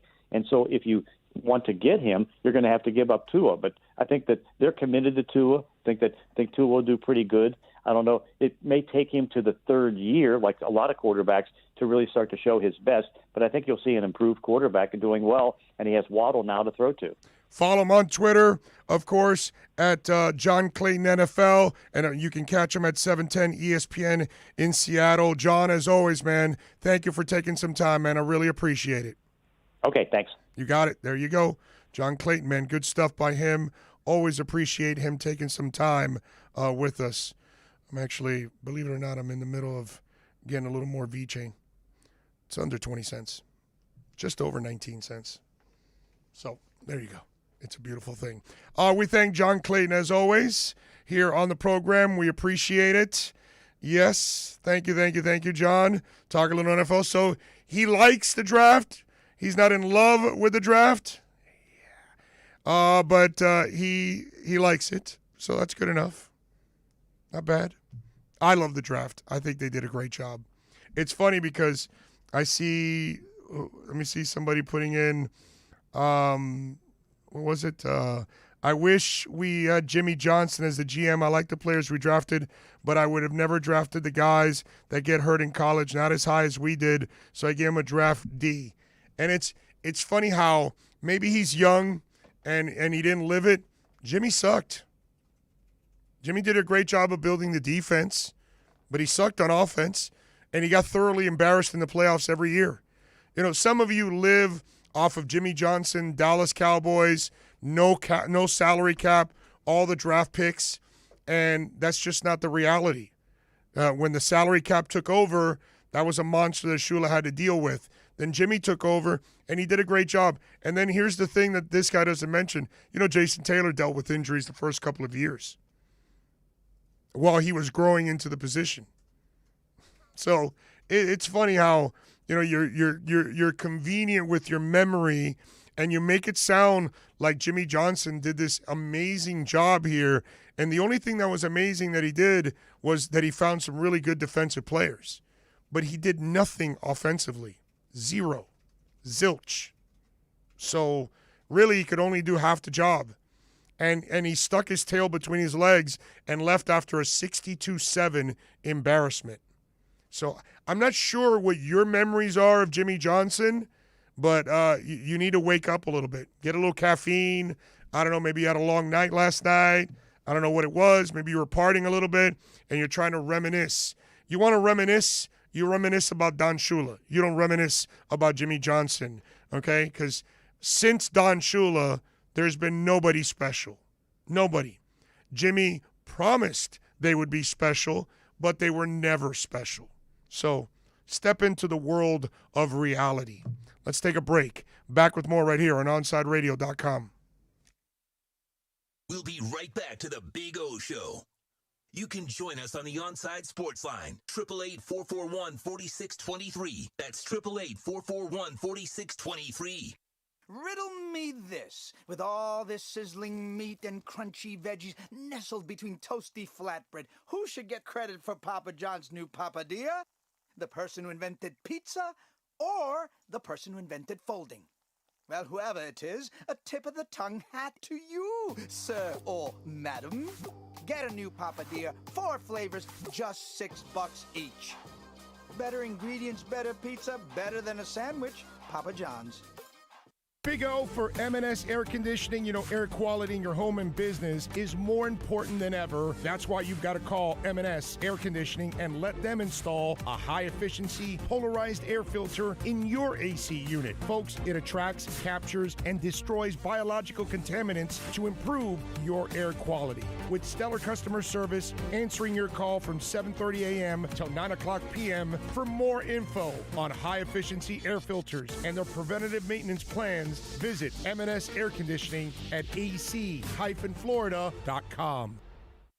At OnsideRadio.com, we chirp all day and night. It's time to do some more chirping with David Dwork at our Chirping the Cats report. The captain delivered once again for the Panthers on Monday night as Sasha Barkov scored in overtime to seal a 5-4 win over the Dallas Stars. It was the 10th time this season that Florida claimed victory during overtime, which is the most in the entire NHL. As for Barkov, he now has 8 goals and 11 points over his last 8 games. He leads the Panthers with 26 goals this season. Rookie Spencer Knight was strong once again in goal, turning aside 25 shots en route to his 4th win in as many games. Knight, less than 2 weeks removed from his 20th birthday, has become the youngest goaltender in NHL history to start his career with 4 consecutive wins. The Panthers don't play again until Saturday when they open a season-ending 2-game set against the Tampa Bay Lightning. Coach Q said he's giving the boys a couple days off, with the Cats getting back to work on Thursday when they hold a practice at the BB&T Center. Keep up with the latest on the Florida Panthers by subscribing on most platforms by searching Onside Radio, your home for South Florida sports. It's toast. Smartest thing I did last year?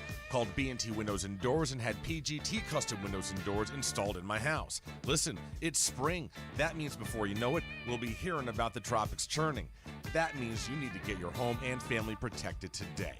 Call B&T right now and they'll get you installed ASAP with the best in the business, PGT Custom Windows and Doors. 954-233-0126 or bntwindowsanddoors.com. And P.S. Tell them you heard about them on Onside Radio. If you missed Man of the Match with Alex Dano, you missed. I think we need to normalize the nickname Dick again. There used to be a lot of dicks. Now, people think about the male anatomy. I don't know why we can't use Dick as a nick. There was something the strong, silent type would have the name Dick. Yeah, sure, it was a nickname for Richard, but Richards now will just go by Rich or Richard. Like, nobody goes by Dick anymore. I think we need to normalize Dick. Man of the Match with Alex Dano from 3 p.m. to 6 p.m.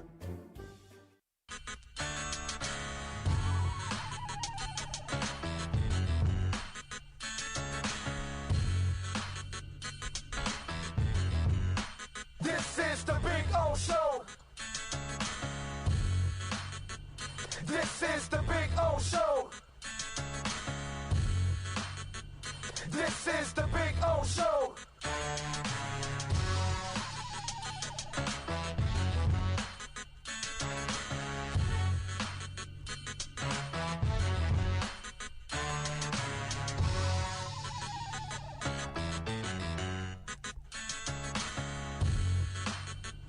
This is the Big O Show. This is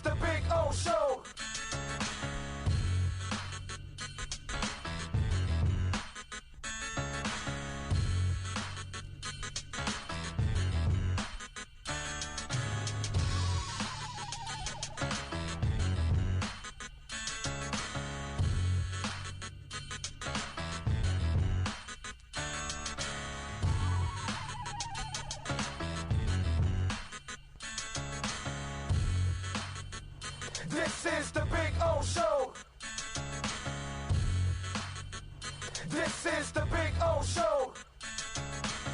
This is the Big O Show. This is the Big O Show. This is the Big O Show. This is the Big O Show.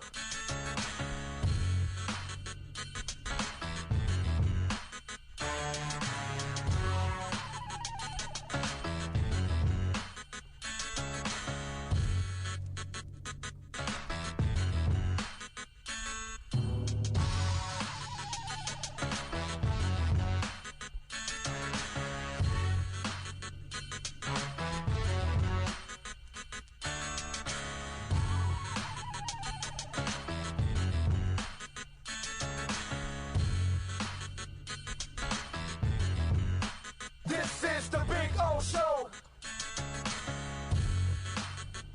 This is the Big O Show. This is the Big O Show.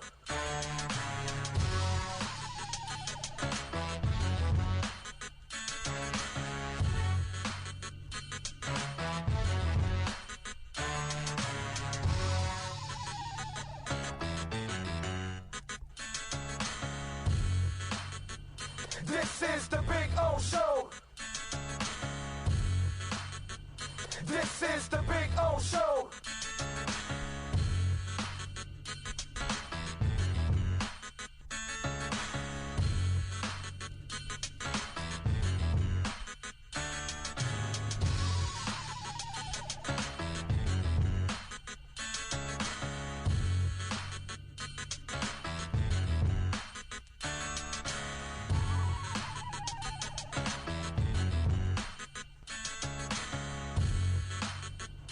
This is the Big O Show. This is the Big O Show. This is the Big O Show. This is the Big O Show.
All right, Alex. Got some whiskey. Ooh, a little Irish whiskey. Onside growing every day, baby. Every day. Got a lot of things down the line we're working with. It's a beautiful thing. We will have Eric Edholm join us in the next segment. Appreciate John Clayton joining us here on the program. Lots and lots to talk about. Maybe a little whiskey might help me. Yes, Jimmy drafted Yatil Green. He also drafted a running back called Jarris McPhail. We called him Jarris McFailure. He also drafted John Avery. Yes. This guy, Florida Moondog. Oh, I wouldn't have drafted somebody injured. Nobody's more injured than Yatil Green. It's just like, again, it's the Florida Moondog. Love you for listening. Thank you, my brother. But you're not really remembering. Maybe, I don't know how old you are. I don't know if you lived it. But, to brag about Jimmy, please, dude, don't embarrass yourself. You know what I'm saying? The only thing you could ever say about Jimmy Johnson is he drafted Jason Taylor, Sam Madison, Pat Surtain, and Zach Thomas. That's it. That's all you can ever say about Jimmy Johnson. That he left a foundation for a defense. That's it. Tim Bowens was a Shula guy, not Jimmy. That's it. It ends there. It was so embarrassing, his playoff losses. Raiders, the Broncos, the Jags. I mean, you have really no memory of what actually really happened under Jimmy Johnson. So bragging about Jimmy Johnson, please, dude. Please. So it's all right. Florida Moondog, you can say whatever you want, bro. You already screwed everything up with Jimmy and injured players when Jimmy Johnson drafted the most injury-prone player in Dolphin history, Yatil Green. Okay? He is literally the most injury-prone player to be ever drafted by the Miami Dolphins. Drafted by Jimmy Johnson. Okay? I've never heard a coach that in the draft press conference, which, of course, Florida Moondog has zero clue, he looked at Yatil. I was there at that press conference because I was the beat guy. Hey, no more pulls, no more hamstrings. I'm sitting there laughing my ass off because I covered Yatil, great young man, fantastic human being, but his body was not made for football. Just like most of us, our bodies aren't made for football. We would fall apart too. And I knew he would be a sack of injuries. So, whatever, bro. Great segment, intros last 2 days. Thank you, sir. Like O said, he was a beast on defense. There you go. But the man did fall on offense. Can't think of one good offensive player he drafted. He sucked on offense. Sucked. He sucked so bad, he took all the weapons away from Marino. He let go of Irving Fryer. Remember that? Byers and Kirby, his pass-catching backs. I mean, the guy just eliminated the offense. And then he also told Marino, no, it'll be a check with me system. No more audibles. And a check with me system means you call the pass play, but there's an option for a run. That's the only other option you have. You call the run play, you have an option for a pass. You only have that one option. That's it. That's a check with me system. That's what Jimmy gave him. That's how stupid Jimmy was on offense. As great as he was on defense, he was an absolute buffoon on offense. So, there we go. So please, go out to his restaurant and have some fun. Go have an appetizer. Okay? Maybe that'll make you feel better about Jimmy. Hey, smash the like button, please. Smash it hard. We appreciate it. Smash it if you think Florida Moondog has zero clue what he's talking about. Smash it. Big O, do you have Cardano? Yes, I do. I have a load of Cardano. Okay, Cardano will explode. They just added a new dimension over in Africa. Their blockchain will be part of their school system. They added 5 million kids. They're going to add more. And so it's not only being used for the banking of that entire continent, which is, with Cardano, when they fire off Goguen in July, when they start the smart contracts in around July, and then when this whole thing eventually kicks off in the continent of Africa, where they're going to be the banking system for the continent. They're helping in their educational system too. The second half of the year is where Cardano is going to explode. So those of us that have been hodling and holding our Cardano and buying more when it dips and it's consolidating right now, when we get to July, from July to December, the explosion from Cardano is going to be absolutely amazing. Okay? Just telling you. I'm not a financial advisor. I'm just a dude that loves crypto. I do my best to do my homework on it and follow it better probably than the average person. Like I tweeted today, clearly there were a lot of people in school that didn't do their homework. That's why they're investing in Dogecoin, because they have no idea that Dogecoin is just a hype coin and it will not become the currency. Okay? If you want currency, buy Crow. Crypto.com's coin. CRO, Crow. That's right now in the 17-cent mark. It was at 24, 25 cents. So it's going to get back there and it's going to climb a lot more. Okay? And I always tell people this. Crow is on the way up, and it's going to explode. Binance is at $600. It's got its own bank. It's got its own cryptocurrency exchange. It's got a blockchain. It's got businesses on the blockchain, and it's at $600. Crow has all the same things. Has its own blockchain. Businesses are building on it. NFTs are being sold. Snoop Dogg sold his NFTs at Crypto.com. It's got its own bank. It's got the oldest cryptocurrency exchange in the market. They were the first. They've got a credit card. They teamed up with Visa. And Visa hasn't announced it yet, but if Visa does move their transactions over to the crypto blockchain, it's going to explode. Again, crypto's at 17 cents. Binance is at 600. They both do the same thing, except Crow has its own credit card. It's got a Visa credit card. I have the Visa credit card, by the way.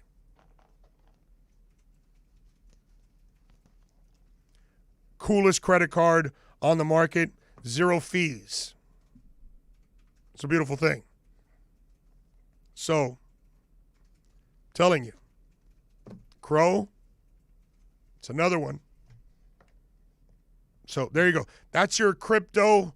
Talk for today, and a little breakdown on the world of crypto. I was going back and forth with a guy on Dogecoin, and I go, so what are the uses of what's the technology? What's the business behind it? And he just could come up with currency, which it's not going to be currency. Crow, I want you to study Crypto.com. It's tied to all kinds of shopping options. They're tied already to all of that. So for me, I'm investing in Crow, letting it grow. And I think once it gets past $1, that I've, 5 times my money, 7 times my money, I then can start using it as currency. And that you don't use Bitcoin as currency. Ethereum, Cardano, VeChain, Theta, whatever you invest, those are investments that then you turn over for money once you've made your investment. You do not ever use these kind of coins for currency. You don't pay with Bitcoin. That's completely stupid. Okay? Bitcoin is your savings. You put Bitcoin away and let it grow. And don't touch it. Okay? Unless you have a family emergency or whatever, then I get it. Or if you want to skim the profits off the top, because now it's grown so much that you can take some of the top off. By the way, when you do, move it to a stable coin like DAI, D-A-I. Okay? You get 2%.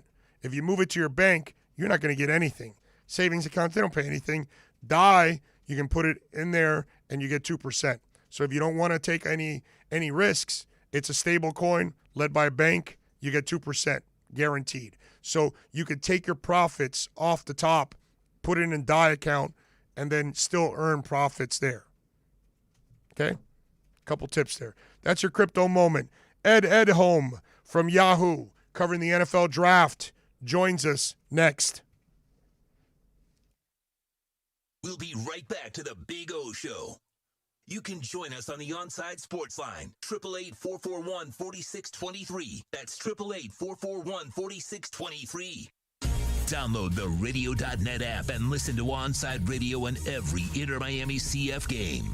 OnsideRadio.com, your home for Inter-Miami soccer. Howdy, stranger. Didn't this used to be Radio Town? Yes, sir. It was Miami Sports Radio Town one time. Who in the hell are these cowboys I never saw? We don't know who these people are, riding in from other towns. There used to be a host in every one of these saloons, trying to talk about local matters, sports. That ain't good, stranger. Could you tell me how this happened?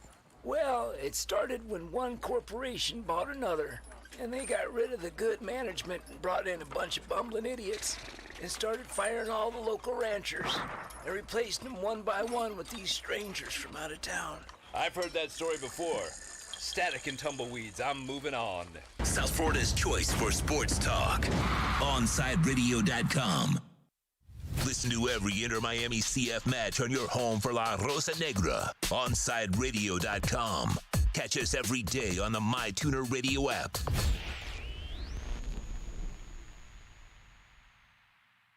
Floridians must prepare for sweltering heat, summer rainy seasons, and aggressive nature. And of course, hurricane season.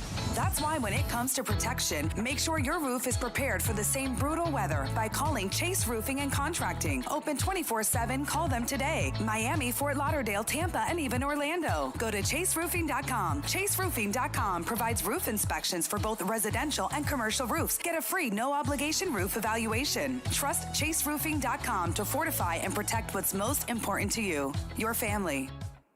Keeping you informed in the world of sports.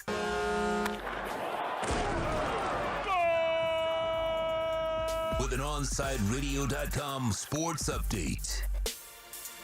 Sasha Barkov sent the fans home happy with an overtime winner as the Florida Panthers beat the Dallas Stars 5-4. The Panthers skate next with the Tampa Bay Lightning Saturday. Puck drops at 7. The Miami Heat welcome the Dallas Mavericks into the AAA tonight. Tip-off for that game is set for 8 p.m. And the Miami Marlins start a series against the Arizona Diamondbacks with the Marlins ace, Sandy Alcantara, on the mound for your fish.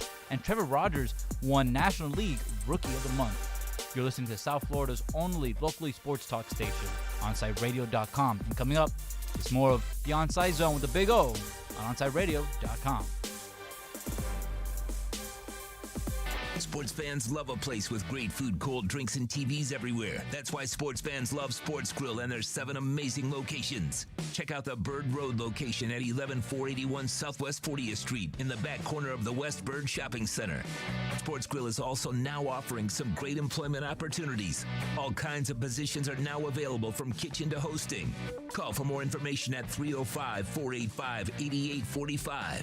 From wraps to salads to amazingly delicious specialty dishes, Sports Grill is the home to the legendary special grilled wings. Since 1987, Sports Grill, good food, good drink, and good friends. When you want a perfectly straight smile without braces, you can count on MoodyAssDental.com. A stunning smile is within reach. Learn more about Invisalign. Find out why so many trust the Moody Ass family. Dr. Moody Ass is an inventor and has several patents on innovative surgical instruments that are used around the world. Experience a family environment and trust on a worldwide level. From implants to crowns to a beautiful Invisalign smile. Call 305-821-0231. That's 305-821-0231. Or go to the website at MoodyAssDental.com.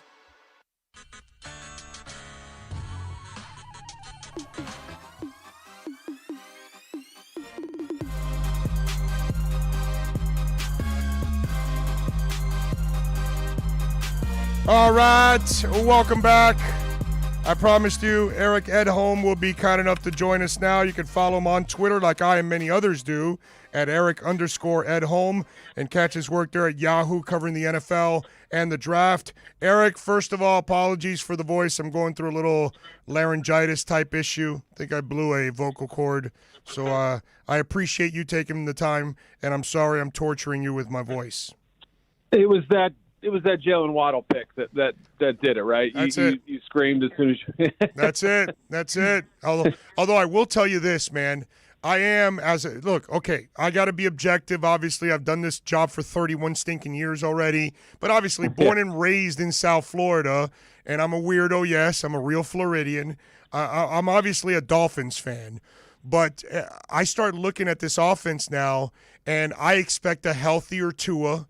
I think people are going to freak out this year because they're going to see a stronger arm. They're going to see a more athletic dude because all he was rehabbing last year. This year he gets to work on his body in football. So I think he's going to be better. But when you give him Fuller and you give him Waddle, I just think those are the ingredients.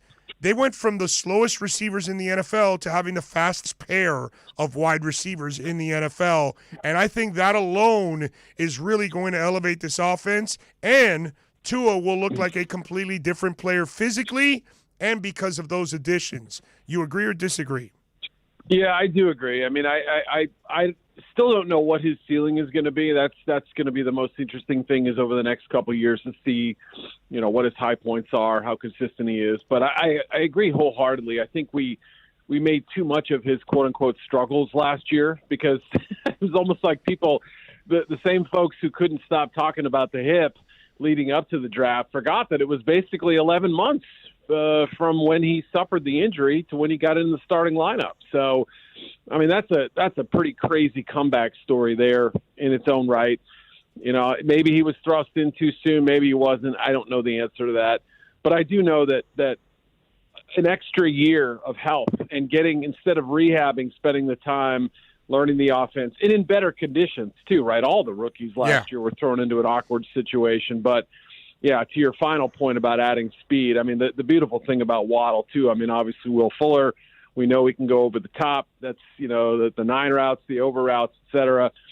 Jalen Waddle can do that too, but he also can catch the bubble pass or the quick slant and take it a country mile as well. So that adds sort of 2 different layers of speed to the offense along with the guys they already have. All right, Eric, so what'd you think of the draft, man? You follow this thing big time. I have a ton of respect for what you bring to the table. Your thoughts on the Dolphins draft?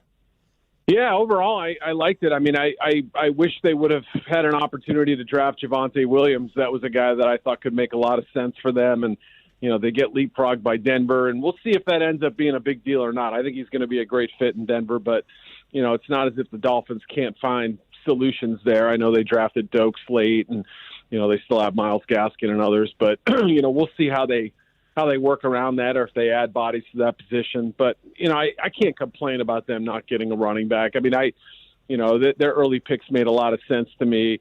We'll be kind of curious to see how the offensive line ends up shaking out and who lines up where.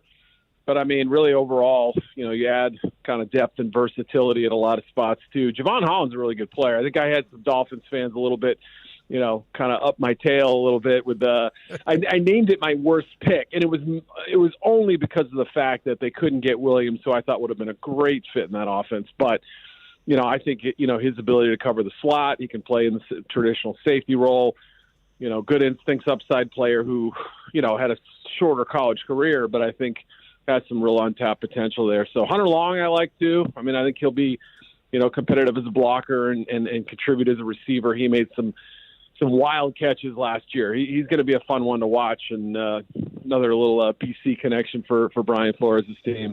I was talking with Alan Poupar, who covers the Dolphins for SI earlier on the show, and he does an excellent job. He has a thing. He thinks that both tight ends are going to be gone at the end of the year, and they'll keep Hunter. I don't think so. I think they're going to keep Gesicki. Smythe, I think, is gone because this kid can actually block and catch, whereas Smythe, you got to kind of still develop him as a pass catcher.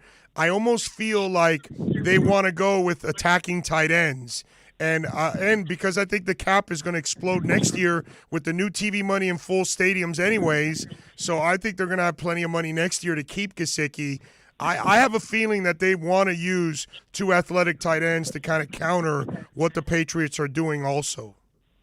Yeah, you see a lot of teams that are kind of going to that approach. Not a lot, but more than we've seen maybe in recent years. And, back to what we saw, like you said, a generation ago with the Patriots, and now what they've done, what they've added this offseason and free agency too. And, 12 personnel is hard to defend. Now, they may not be using that as their base offense, but you could see some really interesting combinations, especially if you're not enamored with your backs. You can go empty and still put multiple tight ends on the field and really cause some problems for a defense that, do you go base, do you go nickel, kind of stress them in different ways. And, probably not base, but the point is, do you go nickel or dime is what I meant to say. So, yeah, I mean, Long is one of those players who, granted, I grew up in Boston, so I always sort of keep one eye on Boston College, but it wasn't just that he was sort of became the focal point of the passing game last year, but it was the way in which he caught passes that really impressed me too. He could box out defensive backs and, provide a really nice target. He could leap and grab balls in the air. We know obviously Gesicki's athleticism allows him to do that.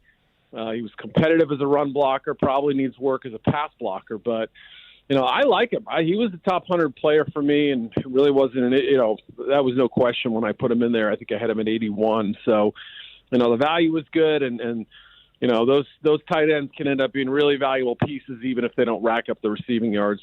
Dude, I freaked out that he got a Rubik's Cube solved in 40-something seconds, and he built his first computer at the age of 13. So he builds computers now. He's in the middle of the interview. He was like, "Yeah, I'm in the middle of trying to build another one now." So anybody that can build a computer at 13 and solve a Rubik's Cube in 40-some seconds, the kid's got to be somewhat smart, right? Oh yeah. I think you guys had who was the receiver who came from North Carolina, went to Philly, and then I think ended up in Miami. Mac Hollins. Yes. One who. He is a Rubik's. I sat down with him at the Super Bowl when the Eagles were there, and he was playing with a Rubik's Cube, and nobody was talking to him. They have all the tables set up with the players. So I just sat down. I said, "Well, what do we got here?" And he was telling me he could do the same thing, right? And I kind of hate people like that because they're smarter than I am, and they have an ability that I don't have. So jealousy is always going to come out. And I watched that. I mixed it up, like it was no tricks. He didn't have it like set up or anything.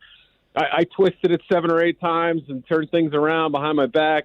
And he solved it, and I just thought, well, just another person I can't appreciate because that's just too much jealousy for me. I just got pissed and took off the stickers and then put them back on and colors completely. And, that's it. That's steam it off in the shower, right? Yeah, exactly. That's it, bro. That's how I solved my. Now it took me a lot more than 40 seconds too, by the way, because that's it does become kind of a mess. Speaking of a mess, dude, what happens in Green Bay?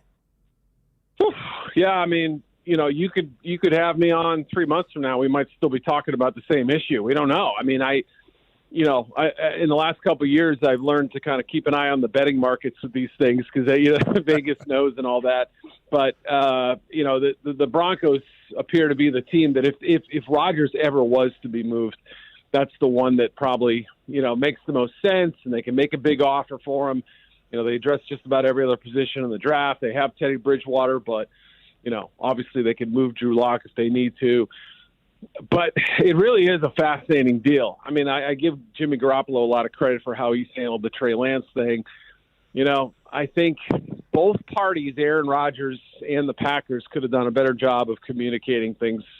And with the Packers, if they knew they were drafting Jordan Love, or if they had an inkling this could happen, all it takes is one phone call and say, hey, Aaron, here's our thinking on this. I know you want a wide receiver, but X, Y, Z, we got a plan for life after you, and blah, blah, blah. Maybe they had an inkling of something being wrong at the time. I don't know. But it seems to be that the source of his anger was the Love pick and the fact that, he didn't really get word about this the way the 49ers did. Now, different situation, obviously, but, I think Aaron could have done a better job probably of communicating. They reportedly sent their three big dogs, Mark Murphy, the team president, Brian Gutekunst, the GM, who, he and Rodgers clearly are butting heads.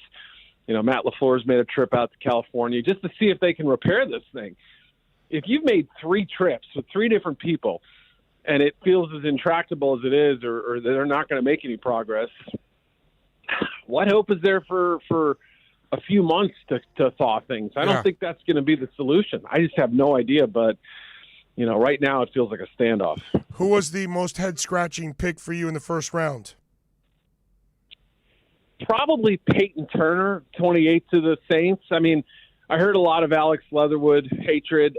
I feel pretty good about saying that I think there was at least one team in the 20s that would have taken him. So, maybe we're having that same discussion about Leatherwood going 20 whatever, and saying that was a reach too. But I felt like the criticism of the Leatherwood pick was a little rough for what it should have been. Whereas Peyton Turner, a lot of teams just sort of look at him and say, yeah, I mean, he's a talented kid. He's got this big wingspan. He really did improve last year, but, injuries and development has been a little bit on the slow side. And, really was just that, 5 or 6 game season he had last year that he was able to show, kind of tap into that talent a little bit. So, I don't know. Is that a first round pick? I sort of viewed him as a, if you got him in the middle, late part of the second round, okay, that's better. I just never considered him somebody that realistically should go in the first 32 picks, even though there had been plenty of pre-draft buzz. Hey, this is a guy who could go, top 40, maybe even sneak in around 1. So that's the one that I would point to at first, and then throw a few other picks out there. How about Trey Lance? Because while I love his talent, to do what San Francisco did to trade up and then pick a kid that's so green, I find that like these guys loved going to Vegas and playing the craps table. I'm telling you, because that I'm serious, dude, because that's, Jimmy's problem is only that he can't stay healthy. If Garoppolo could stay healthy, you probably could win a title with him, because I've seen lesser quarterbacks win titles in the NFL. But the Trey Lance one, my brother, that is a project that you're taking on, and I think it's an enormous gamble considering the risks you took to get to that spot. It was really an unprecedented evaluation from the start. I mean, even before the trade up, I mean, if you just looked at Lance, the prospect, you'd say, wow, here's this immensely talented kid, 20 years old, only 17 college starts. Only one of them came last year. None of them were against FBS opponents. There's something there, no doubt about it. Right? You can watch, 2 series of his and see his running ability, his throwing ability, his maturity too. That was the one thing. The more I watched, you could see him, changing protections. He seems like a really smart kid. He's got a chip on his shoulder after being overlooked in the recruiting process, all that. But never before in NFL history have we seen a resume like that, go that high in the first round and for such a cost, as you pointed out. The 3 first-round picks to move up, the third round or third or second rounder, I forget, but basically 4 selections to move up 9 spots and take him there. I'm with you. I love the talent, but, I mean, I fully admit I can't say with any certainty that he's going to be, any better than Garoppolo, and if so, how long does that take? So it really did feel like the riskiest move, but I certainly like his upside better than what, obviously Peyton Turner or Eric Stokes in Green Bay, what those guys could provide on the high end. Follow him on Twitter at Eric_Edholm. Better yet, catch his work there at Yahoo Sports covering the NFL and the draft. He does an exceptional job. Eric, thank you for taking some time, my brother. And again, apologies for torturing you with my voice. Oh, no, you get better, man. Hope to hear you with a clean voice, and we'll talk to you real soon. Next time, clean voice. Got it. You be good, baby. Thank you. There you go, Eric Edholm. Like it. I owe him a beer when we get on the road. And I see him over at the Senior Bowl or at the Combine next year. I'm looking forward to those shows. I'm looking forward to getting back to doing those shows on the road. It's going to be a lot of fun being at the East-West Shrine. And if everything goes well, it'll be 2 shows instead, because I know Alex Donna would excel in that environment. I think he excels in every environment, but I just think he would love to do something like that. And plus, we love draft coverage so much that I think if we can do multiple shows on the road, I think that would be actually a really cool thing. So I definitely can see him with me at the East-West Shrine. We got to make it happen for the Senior Bowl, and then maybe the Combine after that. So it'll be a lot of fun, man. We'll have a good time out there. Anyway, let's take a quick break. Alex Aguirre doing an awesome job, by the way. Appreciate him today, rocking it out with us and dealing with my voice here. We will take a break. We'll get ready for hour number 3 at the top of the hour. Christian Chase is going to join us, talk a little Marlins. Marlins got some injuries. Marlins got a suspension. Marlins are struggling a little bit, but they'll be fine, man. Hang in there. They're young. They're developing. Let's take a break. Back with more right here on OnsideRadio.com. We'll be right back to the Big O Show. You can join us on the Onside Sports Line, 888-441-4623. That's 888-441-4623. Sports fans love a place with great food, cold drinks, and TVs everywhere. That's why sports fans love Sports Grill and their 7 amazing locations. Check out the Miami Lakes location at 15462 Northwest 77th Court, located in the Ryan Oaks Plaza. Sports Grill is also now offering some great employment opportunities. All kinds of positions are now available, from kitchen to hosting.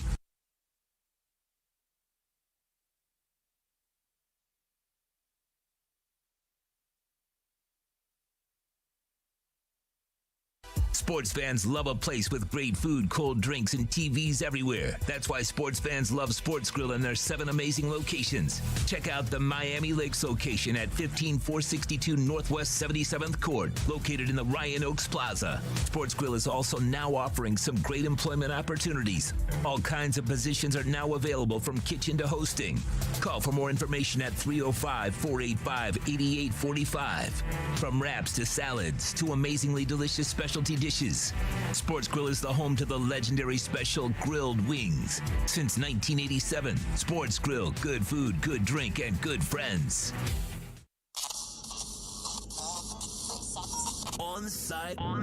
Onside Radio. No station in South Florida provides more live and local sports talk. Follow us on social media at Onside Radio.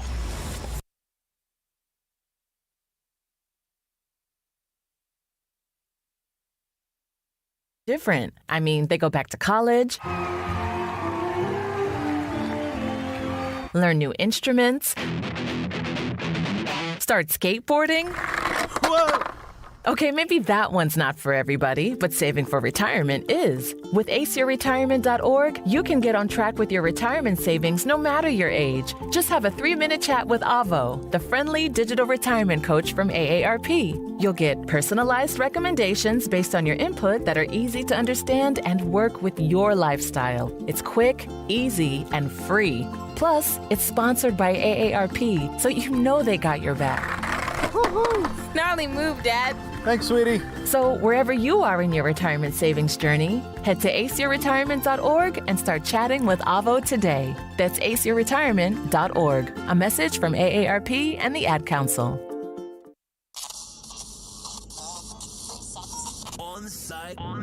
Onside Radio. No station in South Florida provides more live and local sports talk. Follow us on social media at Onside Radio. Inter Miami CF fans, Onside Radio is the place to guide you through the 2021 season.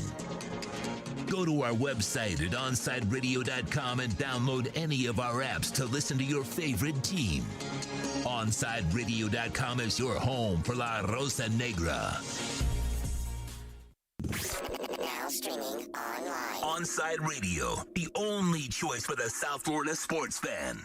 Time to get in the zone. The Onside Zone. And look, man, I don't care if you're my wife. If I don't agree with you, I'm going to say it. The Onside Zone. I don't care how you win a championship, dude. You can draft it, you can buy it, you can trade for it. Just win, baby. The Onside Zone. You're not Aladdin rubbing the lamp and then Will Smith comes out and you ask him, hey, fix our Dolphin problems. And there he goes. No, I'm sorry. It'd be nice if it was that easy, but it's not. You can join us on the Onside Sports Line, 888-441-4623. That's 888-441-4623. You can connect with us at OnsideRadio.com by sending us a text at 844-416-8123. The Onside Zone with a big O. All right.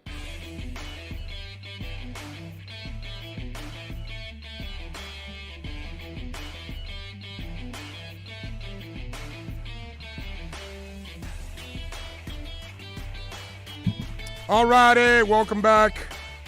Hour number 3. Appreciate all of you out there hanging in there with us. Don't forget to smash the like button there on YouTube.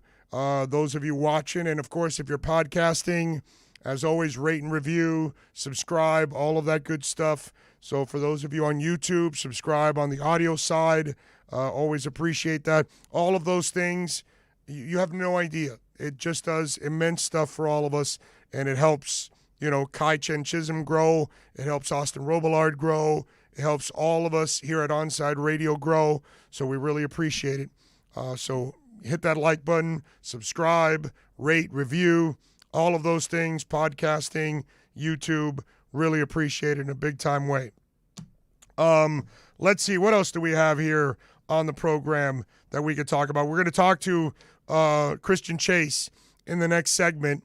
We'll talk a little Marlins baseball with him, and then Franco Panizo will join us at the bottom of the hour to talk a little soccer and get into a little Inter-Miami talk with him, get his thoughts on the team. A lot of interviews today.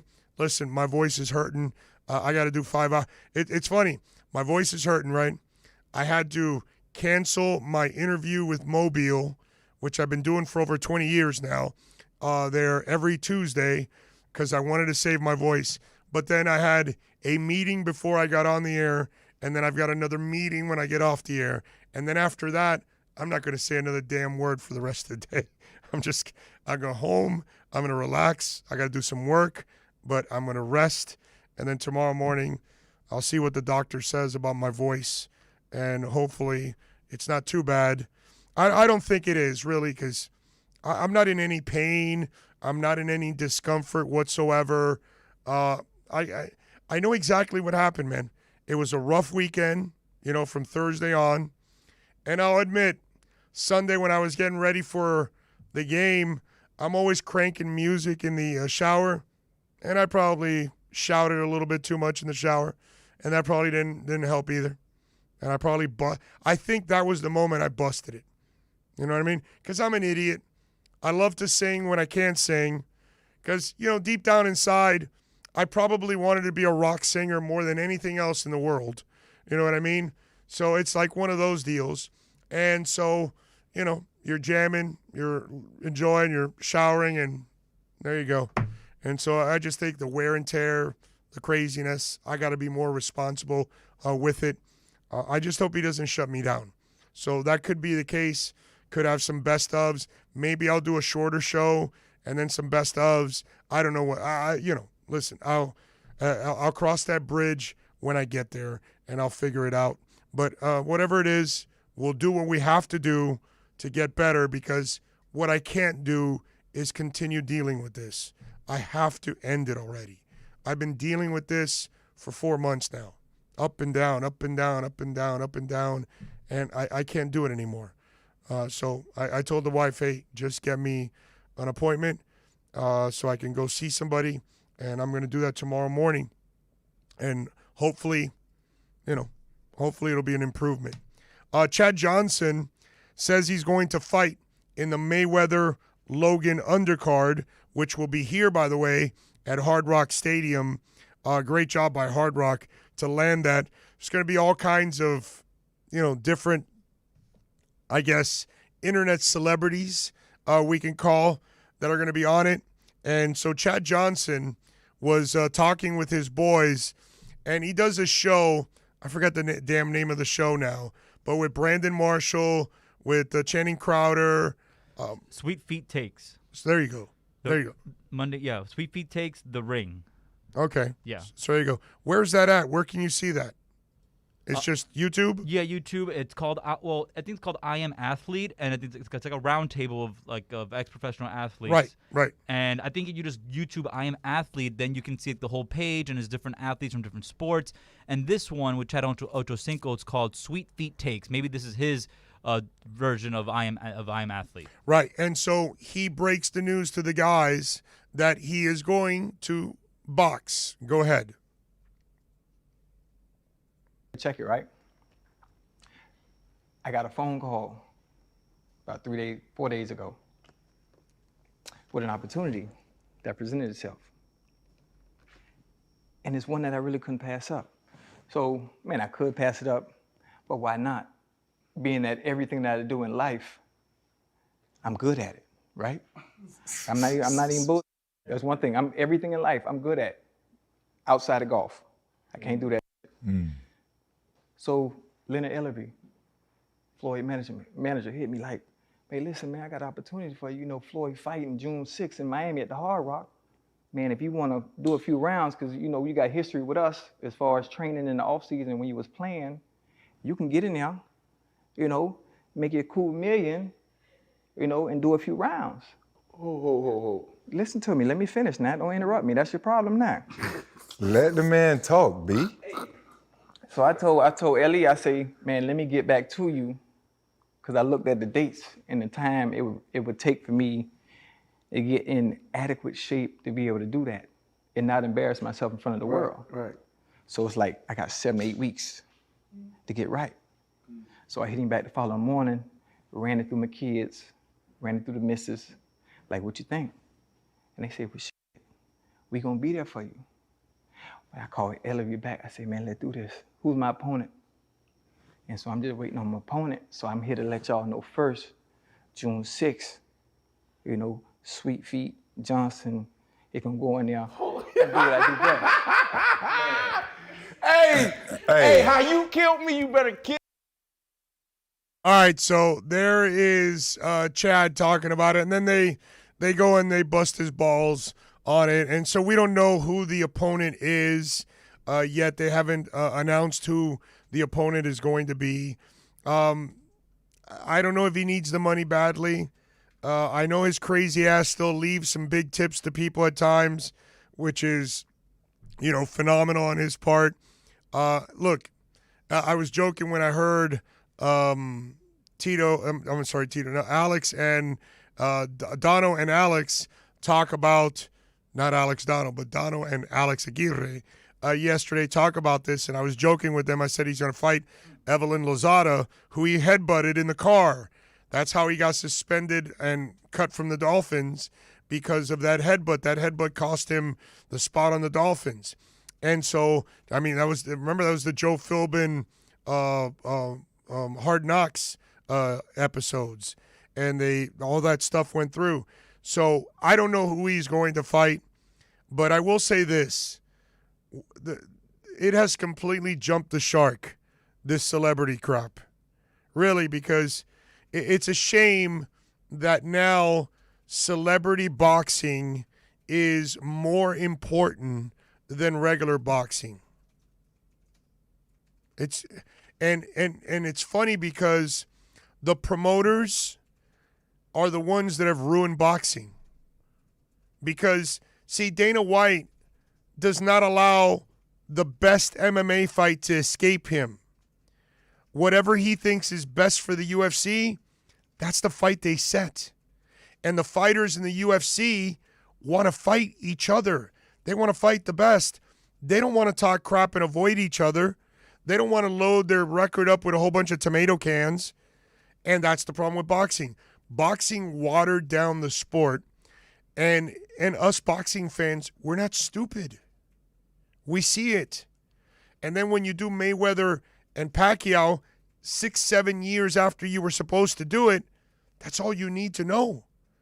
Dana White will not allow the best fight to get away from him for 6 months, much less 6 or 7 years. So this is the sad part that I see out of all of this. You know, I have no interest in watching this. Now, if I can watch it somewhere for free, maybe I'll do it because I do a talk show. So something stupid happens, something crazy, whatever, I got to watch it for that. That's about it. I would never pay for that fight. And it's sad that that's where boxing is at. This is why the UFC is the monster. This is why combat sports has already surpassed and crushed boxing. Not that boxing can't have some big events, because when they do nail a big fight, they'll get some pay-per-views. But as an every month sport, as a sport that we constantly talk about, UFC is light years ahead of boxing. And the reason why, they don't avoid the best fights. Whereas boxing, that's all they do. And it's a shame. And I lay it all on the feet of the promoters.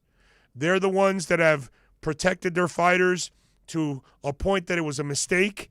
Why? Because they just want to pile on the cash before they put their fighter at risk, where then the money cow will stop.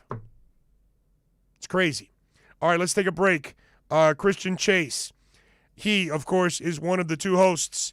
Alex is the other. He's here and deep in the count every Saturday from 1 to 3 p.m. We're going to talk to Christian, talk a little Marlins with him next.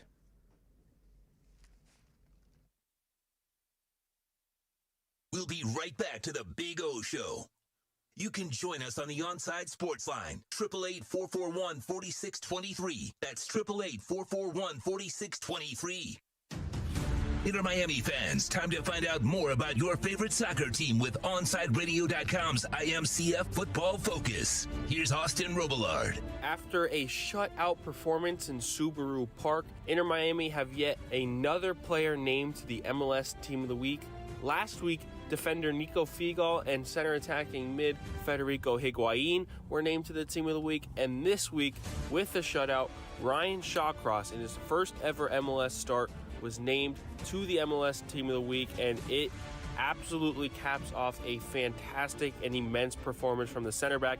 Hopefully he can keep up his fitness and his form and start there for the rest of the year, because he was phenomenal. Keep up with the latest on La Rosa Negra by subscribing on most platforms. Search Onside Radio.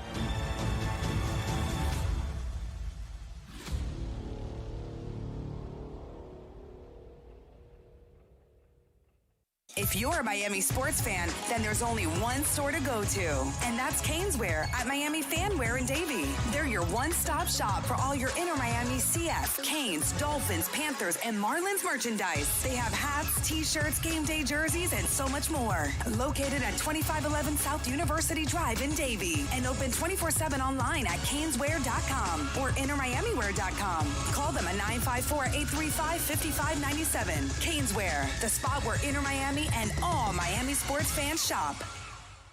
Hey, it's Big O. You know, air quality in your home or business is so important now, folks. That's why you've got to call M&S Air Conditioning. Let them install a high-efficiency polarized air filter in your AC unit that attracts, captures, and destroys biological contaminants to improve your air quality. M&S is always on call from 7:30 a.m. till 9 o'clock p.m. and, of course, emergency Sundays. Call for more info on high-efficiency air filters and their preventative maintenance plans. Visit M&S Air Conditioning at ac-florida.com.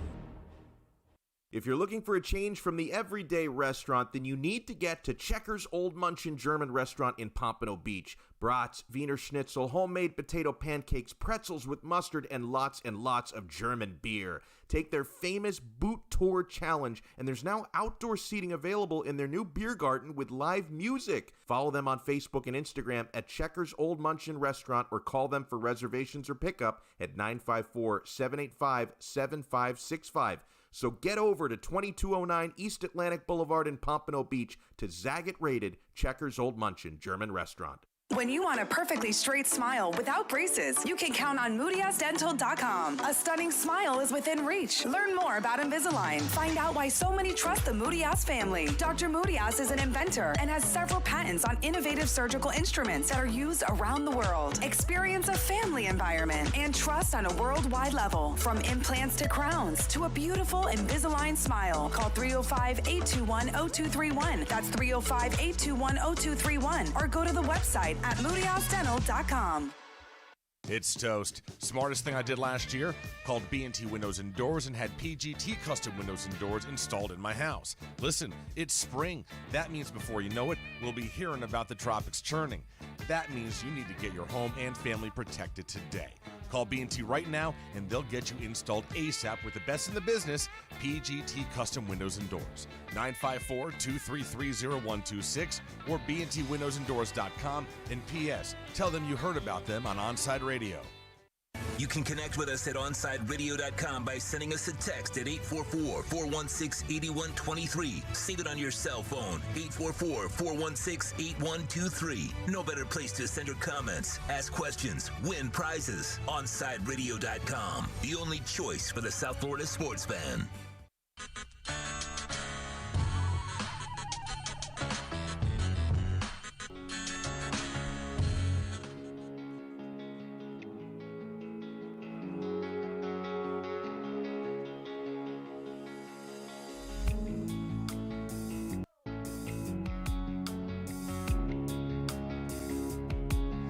All right, welcome back. Promised you, let's switch gears here, talk a little Marlins. They've got some issues going on with the Marlins. Again, they'll be fine. I'm not going to overreact. It's a young team. You're going to have your ebbs and flows.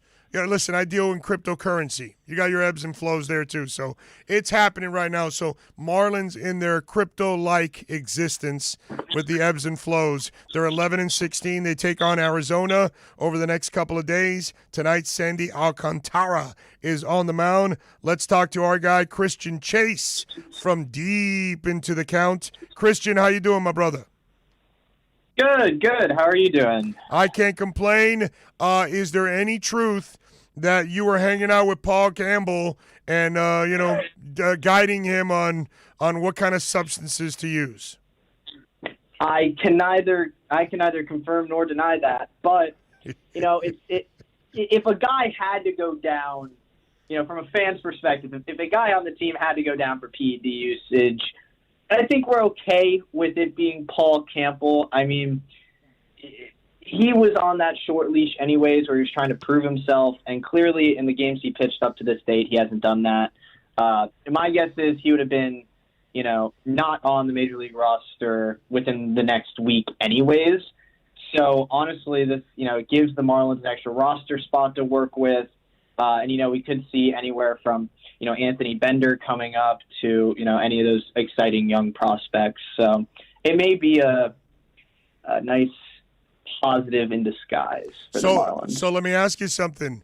So basically, what you're telling us, Paul Campbell bought some bad stuff. Because when I see a guy hitting 50 home runs and he gets suspended, or he's pitching 97 miles an hour and striking out the world, and then he tests positive, then I go, But when you're not getting it done and you're also juicing, my brother, that's not a good combination for you. No, I mean it may have been bad stuff. My guess is he just, in baseball, steroids aren't gonna make you.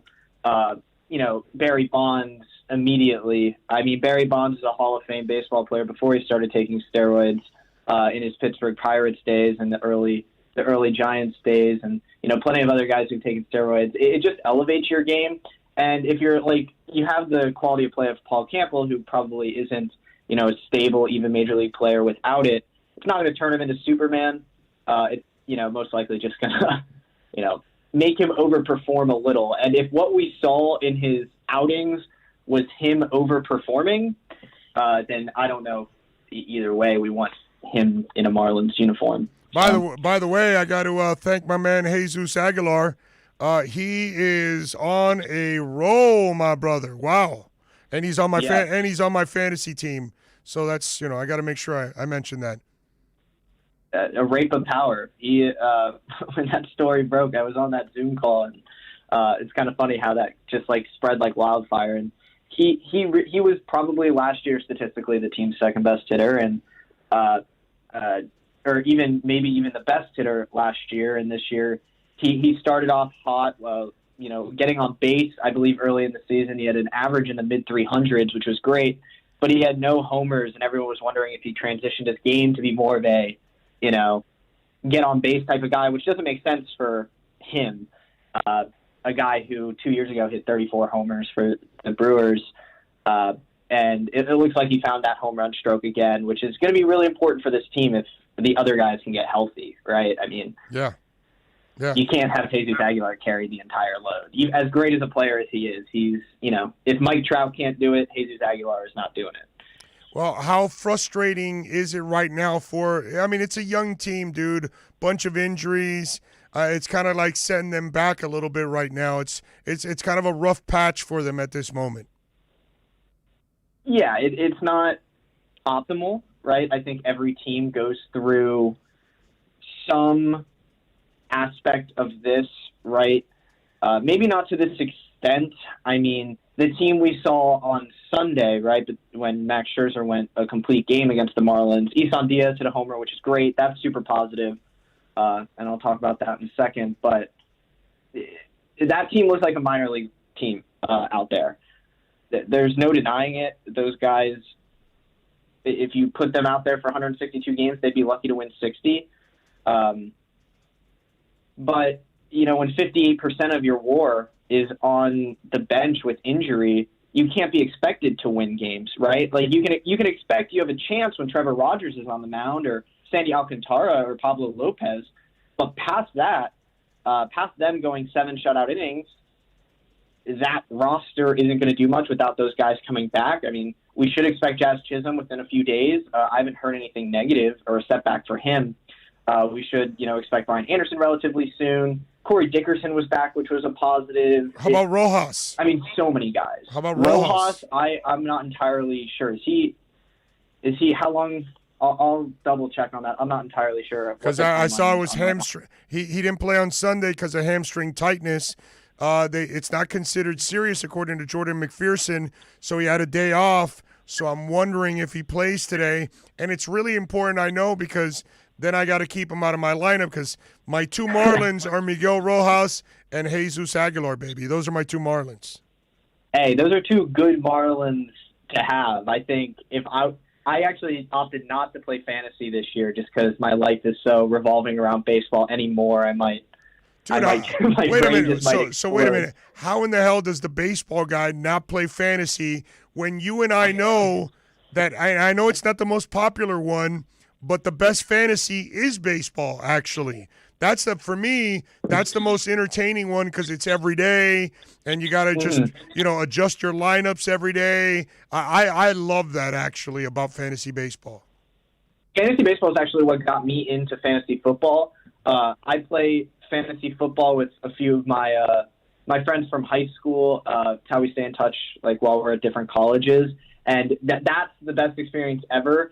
I was going to play fantasy baseball this year, but I mean, my job is baseball. I do this reporting on the side. I do all that. I don't even know if I would have the capability to set my lineup every day mentally. But fantasy baseball is great. It was when I was like 8, I started, and I played that full season. And I think this is the first season I've taken off in 5 years. So, okay. Alex, the co-host, did you play fantasy baseball this year? No, I did not either. Damn. Because I got tired of the whole fantasy thing. Also, I was in 3 different fantasy football leagues. I was all fantasied out, and then I've done fantasy baseball a bunch of times already in the past. I was like, I'll take a break this year, and but like Christian said, like our lives are evolving around baseball. I play baseball on the weekend still, so like I don't know what to say. Like I'm now when you put it like that, I'm a bit disappointed in myself and in Christian that we're not doing fantasy. Me too. I suggest that next year you guys host a fantasy, league on our station, bro, and get a bunch of people involved. Let's do it. I think we're gonna have to do that next year. By the way, Anthony Manzano on YouTube is asking, can you please ask Chris when are they expecting JJ and Max to come up this year? A little Blade action. Tell us. So from what I've understood, I don't think it's going to be relatively soon. I'm still under the impression that we will see at least one of those two guys later in the year if this trend of, injuries and like lower play than what was expected continues. If the Marlins are not in the hunt for the playoffs, I expect we will see at least one or two of those guys, one or both of those guys in the majors at the end of the year to get them some reps for hopefully a bounce-back season next year. Maybe they can produce, in whatever role they're asked of next season. All right, so before I let you go, I can't let you go without asking about Sixto, dude. I need that entertainment, bro.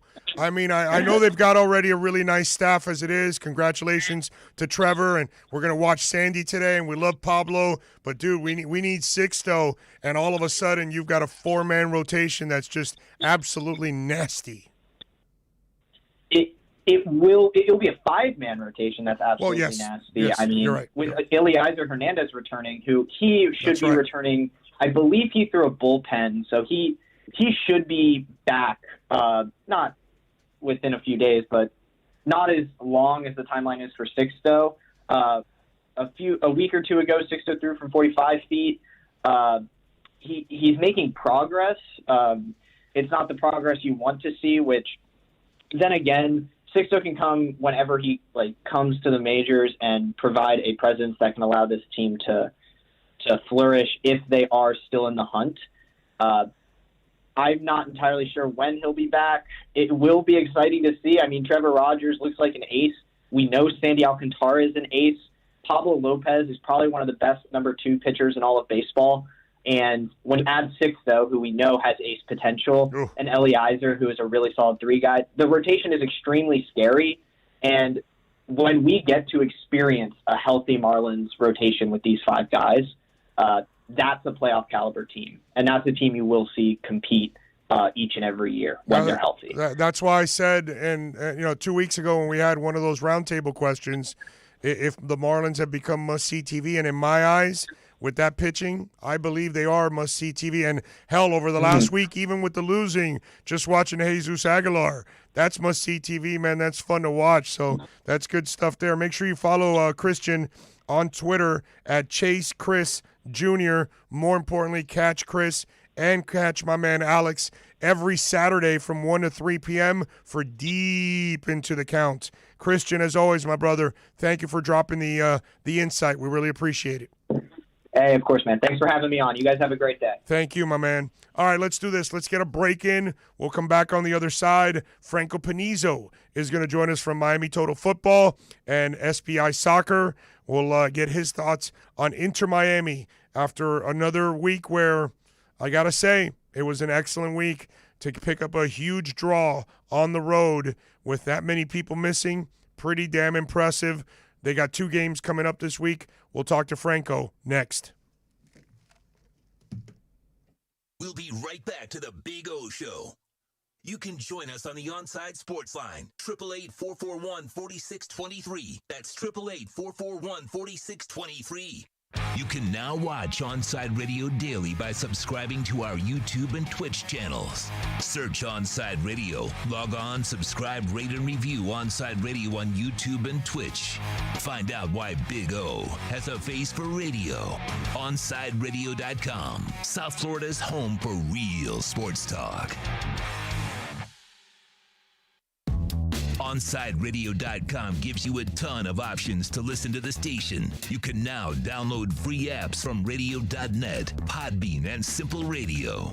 Download any of these free apps and listen to your favorite Onside host. Visit our website at OnsideRadio.com to find all these links. Connect with OnsideRadio.com by downloading the Radio.net app. What happens to you after that is not our responsibility. Follow South Florida's sports leader on social media at Onside Radio. Look at the pics. See the guys, even though you may not enjoy it. At Onside Radio. Insta at Onside Radio. All social media at Onside Radio. Inter Miami CF, your official furniture and mattress store, is here. City Furniture is your #1 home source for the trends you want at the prices you'll love, including exclusive City Furniture collections, the widest selection of styles, affordable home accents, mattresses starting at just $99 and more. Create the home of your dreams fast with next-day delivery, plus get 60 months special financing with no down payment. Because City Furniture is here to make it easy so everyone can live life like this, visit cityfurniture.com. Keeping you informed in the world of sports.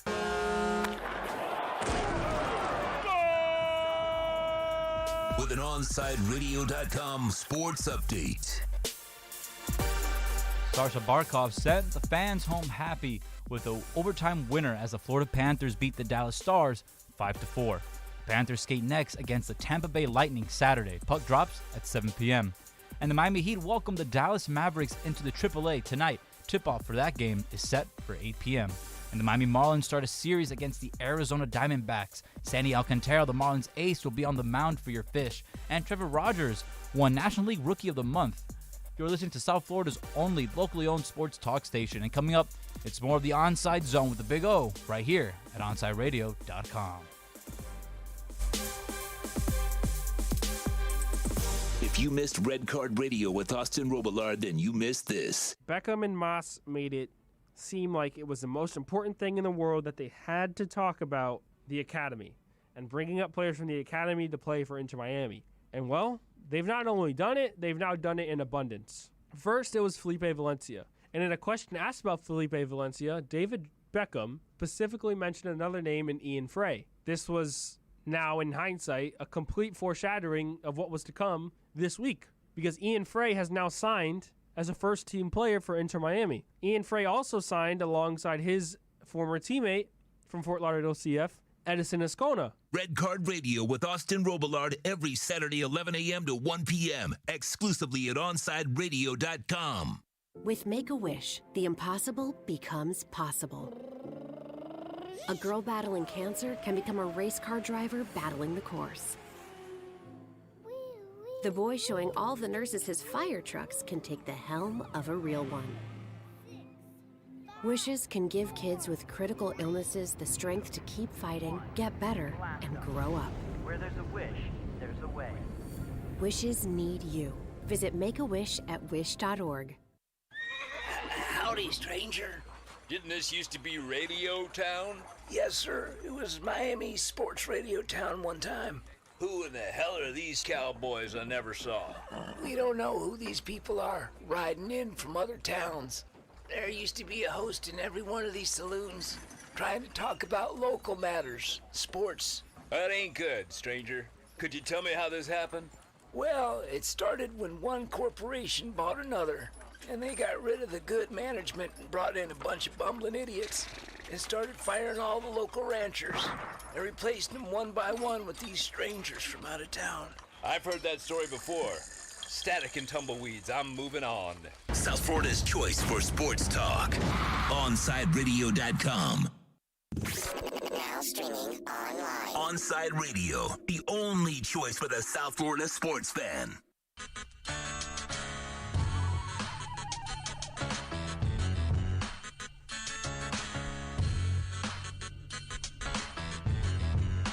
This is the Big O Show.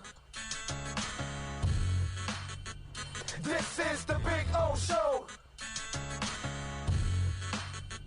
This is the Big O Show.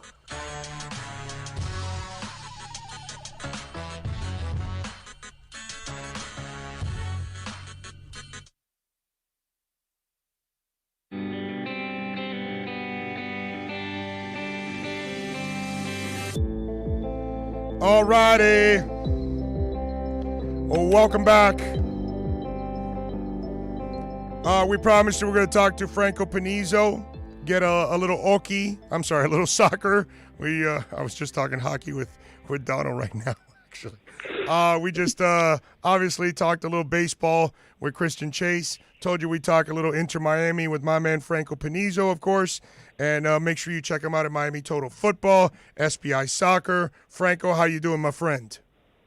I'm good, brother. I'm good. You got some good tunes going on there for this lovely Tuesday, so that's a good start, huh? Well, we need some tunes because my voice is hurting, and I apologize, first of all, for the voice because I am hurting big time. I got dealing with a little laryngitis, so I'm trying to fight through it, my brother, so I apologize for how terrible my voice sounds right now. But anyway. No, you sound great, man. You sound great. Wish you full health, speedy recovery ASAP. Yes, I need it. I've been dealing with this crap for 4 months now. All right, so first of all, how impressed were you with the draw on the road against a tough defensive team and all those players missing and then losing players throughout the game too? Yeah, it was a very good overall performance from Inter Miami, all things considered. Obviously not from the run of play. They didn't have the ball, but again, given what you just mentioned, they lost players during warm-ups, during the game.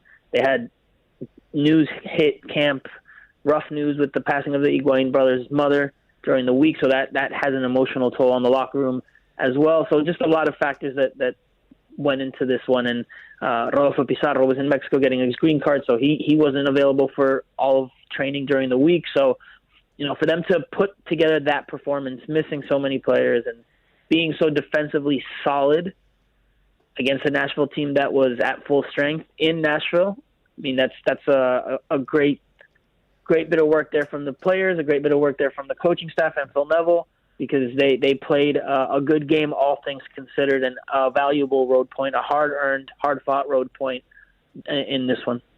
I'm with you there. How impressed have you been with Neville compared to what you saw last year? It's early, but one of the takeaways that I have from these first three games is that the defense has looked a lot better, a lot different, and in this game, especially against Nashville, and something I highlighted on my analysis piece at SBISoccer.com after the match, was just how good the team was defensively in terms of keeping their shape, in terms of closing down spaces, and in terms of making it difficult for Nashville to find areas to play through. So Nashville, like I mentioned before, had more of the ball. I think they finished with 60% possession compared to Miami's 40%, but they didn't do a whole lot with that 60%. They did have some opportunities there towards the end of the first half, or maybe from the 30th minute to the 45th minute, where they looked like they were starting to create some danger, but by and large, Inter Miami's defense held up very well. Ryan Shawcross, who he was named to the MLS Team of the Week yesterday. He had an outstanding performance. He was my man of the match. I know the fans also voted him as the man of the match. Oh, yeah. So deserved recognition for him because he was lights out in his first MLS start, his first Inter Miami start, and his first start and 90 minutes in quite some time. Something he noted after the match is that he hasn't been able to play 90 minutes for a good while because of injuries and other things that have happened to him over the past couple of years. So good for him to get get that under his belt and something for the team to continue to build on. Because if the attack, they need to get the attack going, but, on days when the attack is not clicking or it's not working, have a defense that can set up shop or can just close out the other team, that's always gives you a chance to pull out a victory. What'd you think of the Robbie Robinson move? I heard the coach after, and I kind of thought maybe this was a mistake putting him out there because they said they were going to play him when he was 100%. And, I know he said the boy wanted to play and all that stuff. But then in that comment, the one thing that he did say that made a ton of sense, and I've experienced it in my 30 years, is Robbie's still learning his body. And he doesn't really know his body yet. And when he compared it to Matuidi, I thought that made a lot of sense and kind of shed a little light on maybe he did look good. Maybe he fooled them. Maybe he fooled himself. And then he got out there, and then he realized that, no, it's a whole different ball game when you're practicing and all that than when you get in the middle of a game. And then it really gets going. And obviously he could not hold up. Yeah, look, I've said this initially when the injury happened. I said this in my post-game piece. I've said this on Miami Total Football Radio. The new episode just went out like a little bit ago, maybe less than an hour ago. I think it was a mistake, and I think it was a risk, and it was a gamble that they took, and it came back to bite them. Robbie Robinson was not healthy. He pulled his hamstring on a very similar play like he did in this one. It was the exact same hamstring, and he did that in Week 2 against the Philadelphia Union. Came out of that game. He was limited in training during the initial first few days of last week, leading up to the Nashville game. On Thursday, when we were able to attend training, he was taking part in the entire part that we could see. So 20, 25 minutes, maybe 30 minutes, and he looked like he had no limitations. We asked Phil Neville afterwards about his status, and he said, look, at best he'll come off the bench, but I don't want to risk him. I don't want to play him unless he's 110%. That was the percentage he put on. He's like 110%. Robbie Robinson goes in. He lasts 12 minutes. He pulls up lame with the same hamstring injury. And to me, it's just the fact that Phil Neville, after the game, said, look, he wanted to play and he expressed a desire to play. That's all well and good, but, the coaching staff and the medical staff still have to make the decision, right? And the medical staff might have cleared him and said, look, he's passed all the physical tests for 20-minute appearance, but we shouldn't push him more than that. But then that still shows he's not at 100%, and definitely not at 110% because he has limitations. And Phil Neville said they had to give him modifications in training. Well, you don't give modifications to a player that's 110% healthy. So I think they took a risk there. And I get your point. I get Phil Neville's point. My co-host Steve Brenner on Miami Total Football also said, agrees with the point that maybe Robbie Robinson has to learn his body. Sure, I agree with that. But at the end of the day, the coaches make the decision. The coaches make the decision to play the player. Phil Neville knows very well, as a former player himself, that players want to play.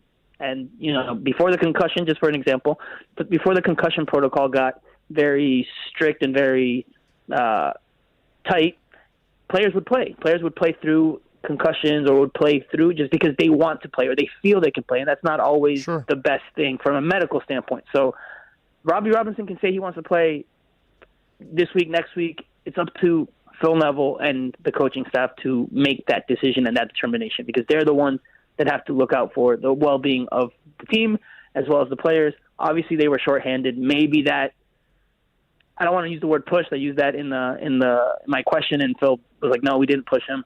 But maybe that is what played a factor into Phil Neville playing him. Maybe if he had the Higuaín, Julian Carranza, if he had more options available, maybe he doesn't have Robbie Robinson play. Maybe he doesn't even have him travel. But, that's just conjecture at this point. What do you think? Well, he's going to be gone this week, I bet, right? There's no way he plays, especially in a week where you've got 2 games. Yeah, no, I would imagine he doesn't play. Obviously, we don't have the information yet. We haven't had a chance to talk to Phil Neville yet this week. We'll do so later in the week. But I'd imagine back-to-back hamstring injuries in back-to-back games, I imagine he doesn't play this weekend, which, again, that's maybe what they should have done a week ago, not had him play, let him rest properly. But, it is what it is at this point.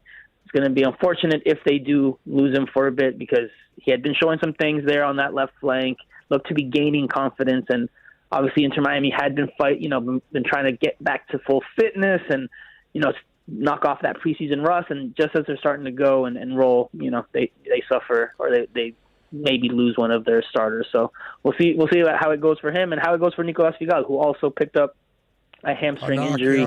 During pregame warmups as well. And it's not information I have, but muscle injuries, when hamstrings start to go and the like, tends to be due to fitness or being overworked or not being up to par on a physical standpoint. So it could be that the preseason, the interrupted preseason is now impacting Inter Miami a little bit more. Franco Panizo joining us. Follow him on Twitter at Franco Panizo.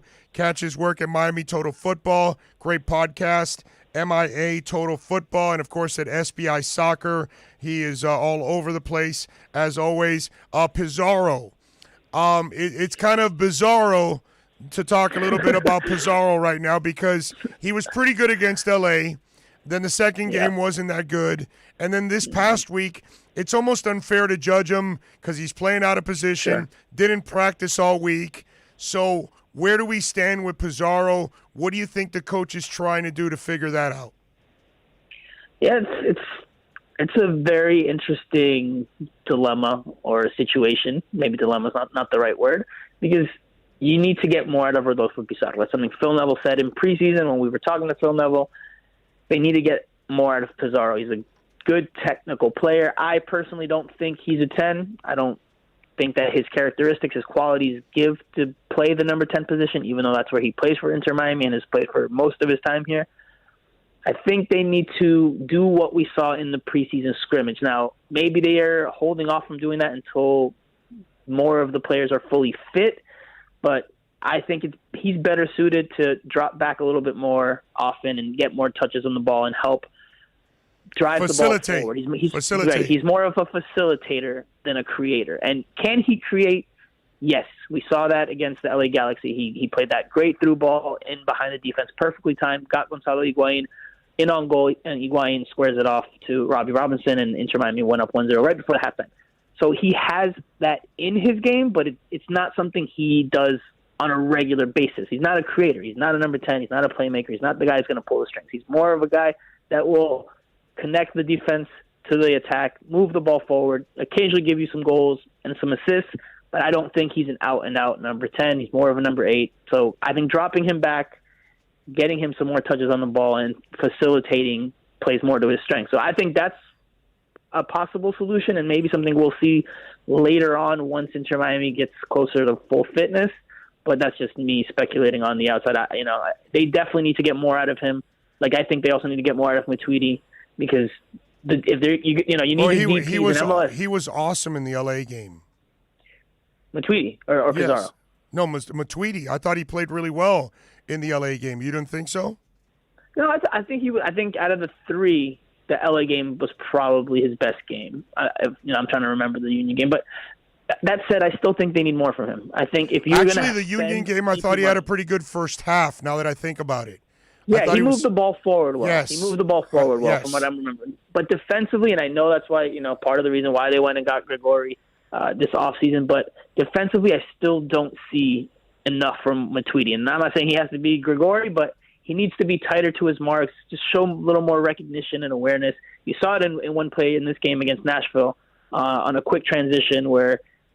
I think it was Anibal Godoy plays Hani Mukhtar in on goal, and he was going to have a clear chance at goal. John McCarthy comes off his line really quickly and alertly and forces a bad shot out of bounds. But that could have been a goal. And that's because Matuidi didn't recognize the run that Mukhtar was making, the diagonal run Mukhtar was making into the box. And you saw on the broadcast, right before they went to the replay of that, you saw Gonzalez Pires have some exchange of words with Matuidi because he's like, hey, you got to pick him up. You can't just let him in free and give him that 2-3 yards of space because that obviously didn't hurt them there, but it could hurt them in other situations. And I think defensively, he is who he is at this point in his career, but I think he can give you more. I think there's more to give. It's just more a matter of being locked in and focused and being more aware and tighter to the marks. But that's just my opinion. Quickly, before I let you go here, I got to ask the follow-up question. If you move Pizarro back, who do you play at 10? Well, so I think they're going to do like a hybrid type of role for him. I don't, Federico Higuain is more of a 10. He is a 10. But he can't play. But he can't play 90 minutes. Yeah, he doesn't have the legs at this point at 36 years old to give you 90 minutes on a consistent basis. So I think a hybrid type of role for Pizarro, like we saw in the preseason scrimmage at DriveTank Stadium, where Pizarro was playing the 10 at times, but also dropping back and serving as an 8, and Inter Miami moved out of the 4-2-3-1 formation that they've played in for much of the past year and change, and they moved into like a 4-3-3. You have more of a triangle in the midfield, and then your two wingers stay really high. I think that could be something we do see, but again, I think it comes down to fitness, where guys are, and I think that's going to take some time, especially now that some players are injured and we don't know, what their statuses are just yet. So I think that's a possible solution for Pizarro. I think that could maybe better suit him and the team. But at the end of the day, it's what Phil Neville sees, what he wants out of his team, how he wants his team to play. And if they can't get more out of Pizarro in the next few months, then a possible solution is to maybe start looking at how to part ways with him. Because again, you have to take into consideration he's a player that was very close with Diego Alonso. Diego Alonso in one press conference last year said, he had almost a paternal relationship with Rodolfo Pizarro because he had coached him at 2 other clubs in Mexico before Inter Miami. So that was Diego Alonso's guy. Diego Alonso asked for Inter Miami to sign him, and they did. That was like the first big signing they made once Diego Alonso arrived. So he's a Diego Alonso guy. Does he fit necessarily what Phil Neville wants or what Chris Henderson want out of their 10 or out of their DP in that spot? I mean, we don't really know. Obviously, you can't just get rid of players in MLS just like that, just that easily. So we'll see. He has to raise his performance. What he has to do is go back to dyeing his hair, and then maybe that'll probably put him over the top. Make sure he needs some new cleats. He needs to go back to the regular cleats, the black and white cleat. It's for a good cause, a good social message, but I don't know if that's working for him. No pizzazz for Pizarro. I got you. We got to get pizzazz. I got you. Follow him on Twitter at Franco Panizo, and he just told you he just dropped a new podcast at Miami Total Football. You can also catch his work at SBI Soccer. Franco, as always, man, great stuff. Always appreciate you, man. Thank you. Hey, man, feel better. Thanks for having me on. You got it. Thank you. There you go. Let's take a break. Crossover with Alex Dano next. We'll be right back to the Big O Show. You can join us on the Onside Sports Line, 888-441-4623. That's 888-441-4623. What do sports radio AM stations sound like to us? The same as they sound to you. South Florida's choice for sports talk. OnsideRadio.com. For over 20 years, Mr. Glass has been committed to the safety and satisfaction of our clients. Our products are the culmination of innovative engineering, aesthetic appeal, and the highest levels of quality. Through our legacy, Mr. Glass strives to impart the true meaning of quality, service, and sustainability to new generations. Reputation, experience, and trust is why clients choose Mr. Glass. Live the future now. Locate a dealer near you today. Hey, it's Big O for EJD Construction, your custom home builder, additions and home remodeling. Our lives have changed. We're making our homes more of an oasis. Call the right place. Call the right people. Eric at EJD Construction for over 16 years. A-rated member of Angie's List in the Better Business Bureau. 305-433-4843. That's 305-433-4843 for EJDconstruction.com. Hey, it's Big O. You know, air quality in your home or business is so important now, folks. That's why you've got to call M&S Air Conditioning. Let them install a high-efficiency polarized air filter in your AC unit that attracts, captures, and destroys biological contaminants to improve your air quality. M&S is always on call from 7:30 a.m. till 9 o'clock p.m. and, of course, emergency Sundays. Call for more info on high-efficiency air filters and their preventative maintenance plans. Visit M&S Air Conditioning at ac-florida.com. You're listening to OnsideRadio.com. Catch up anytime by downloading the MyTuner Radio app. OnsideRadio.com, South Florida's true hometown station.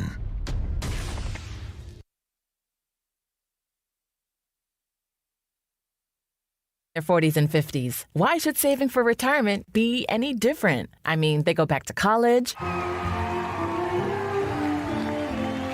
learn new instruments, start skateboarding. Whoa!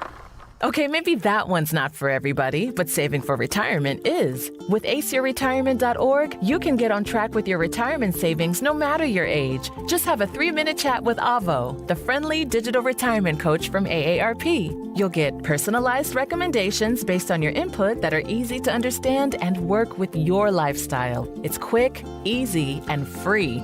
Plus, it's sponsored by AARP, so you know they got your back. Gnarly move, Dad. Thanks, sweetie. So wherever you are in your retirement savings journey, head to aceyourretirement.org and start chatting with Avo today. That's aceyourretirement.org. A message from AARP and the Ad Council. For over 20 years, Mr. Glass has been committed to the safety and satisfaction of our clients. Our products are the culmination of innovative engineering, aesthetic appeal, and the highest levels of quality. Through our legacy, Mr. Glass strives to impart the true meaning of quality, service, and sustainability to new generations. Reputation, experience, and trust is why clients choose Mr. Glass. Live the future now. Locate a dealer near you today. Hey, it's Big O for EJD Construction, your custom home builder, additions and home remodeling. Our lives have changed. We're making our homes more of an oasis. Call the right place. Call the right people. Eric at EJD Construction for over 16 years. A-rated member of Angie's List in the Better Business Bureau. 305-433-4843. That's 305-433-4843 for EJDconstruction.com. Hey, it's Big O. You know, air quality in your home or business is so important now, folks. That's why you've got to call M&S Air Conditioning. Let them install a high-efficiency polarized air filter in your AC unit that attracts, captures, and destroys biological contaminants to improve your air quality. M&S is always on call from 7:30 a.m. till 9 o'clock p.m. and, of course, emergency Sundays. Call for more info on high-efficiency air filters and their preventative maintenance plans. Visit M&S Air Conditioning at ac-florida.com. You're listening to OnsideRadio.com. Catch up anytime by downloading the MyTuner Radio app. OnsideRadio.com, South Florida's true hometown station.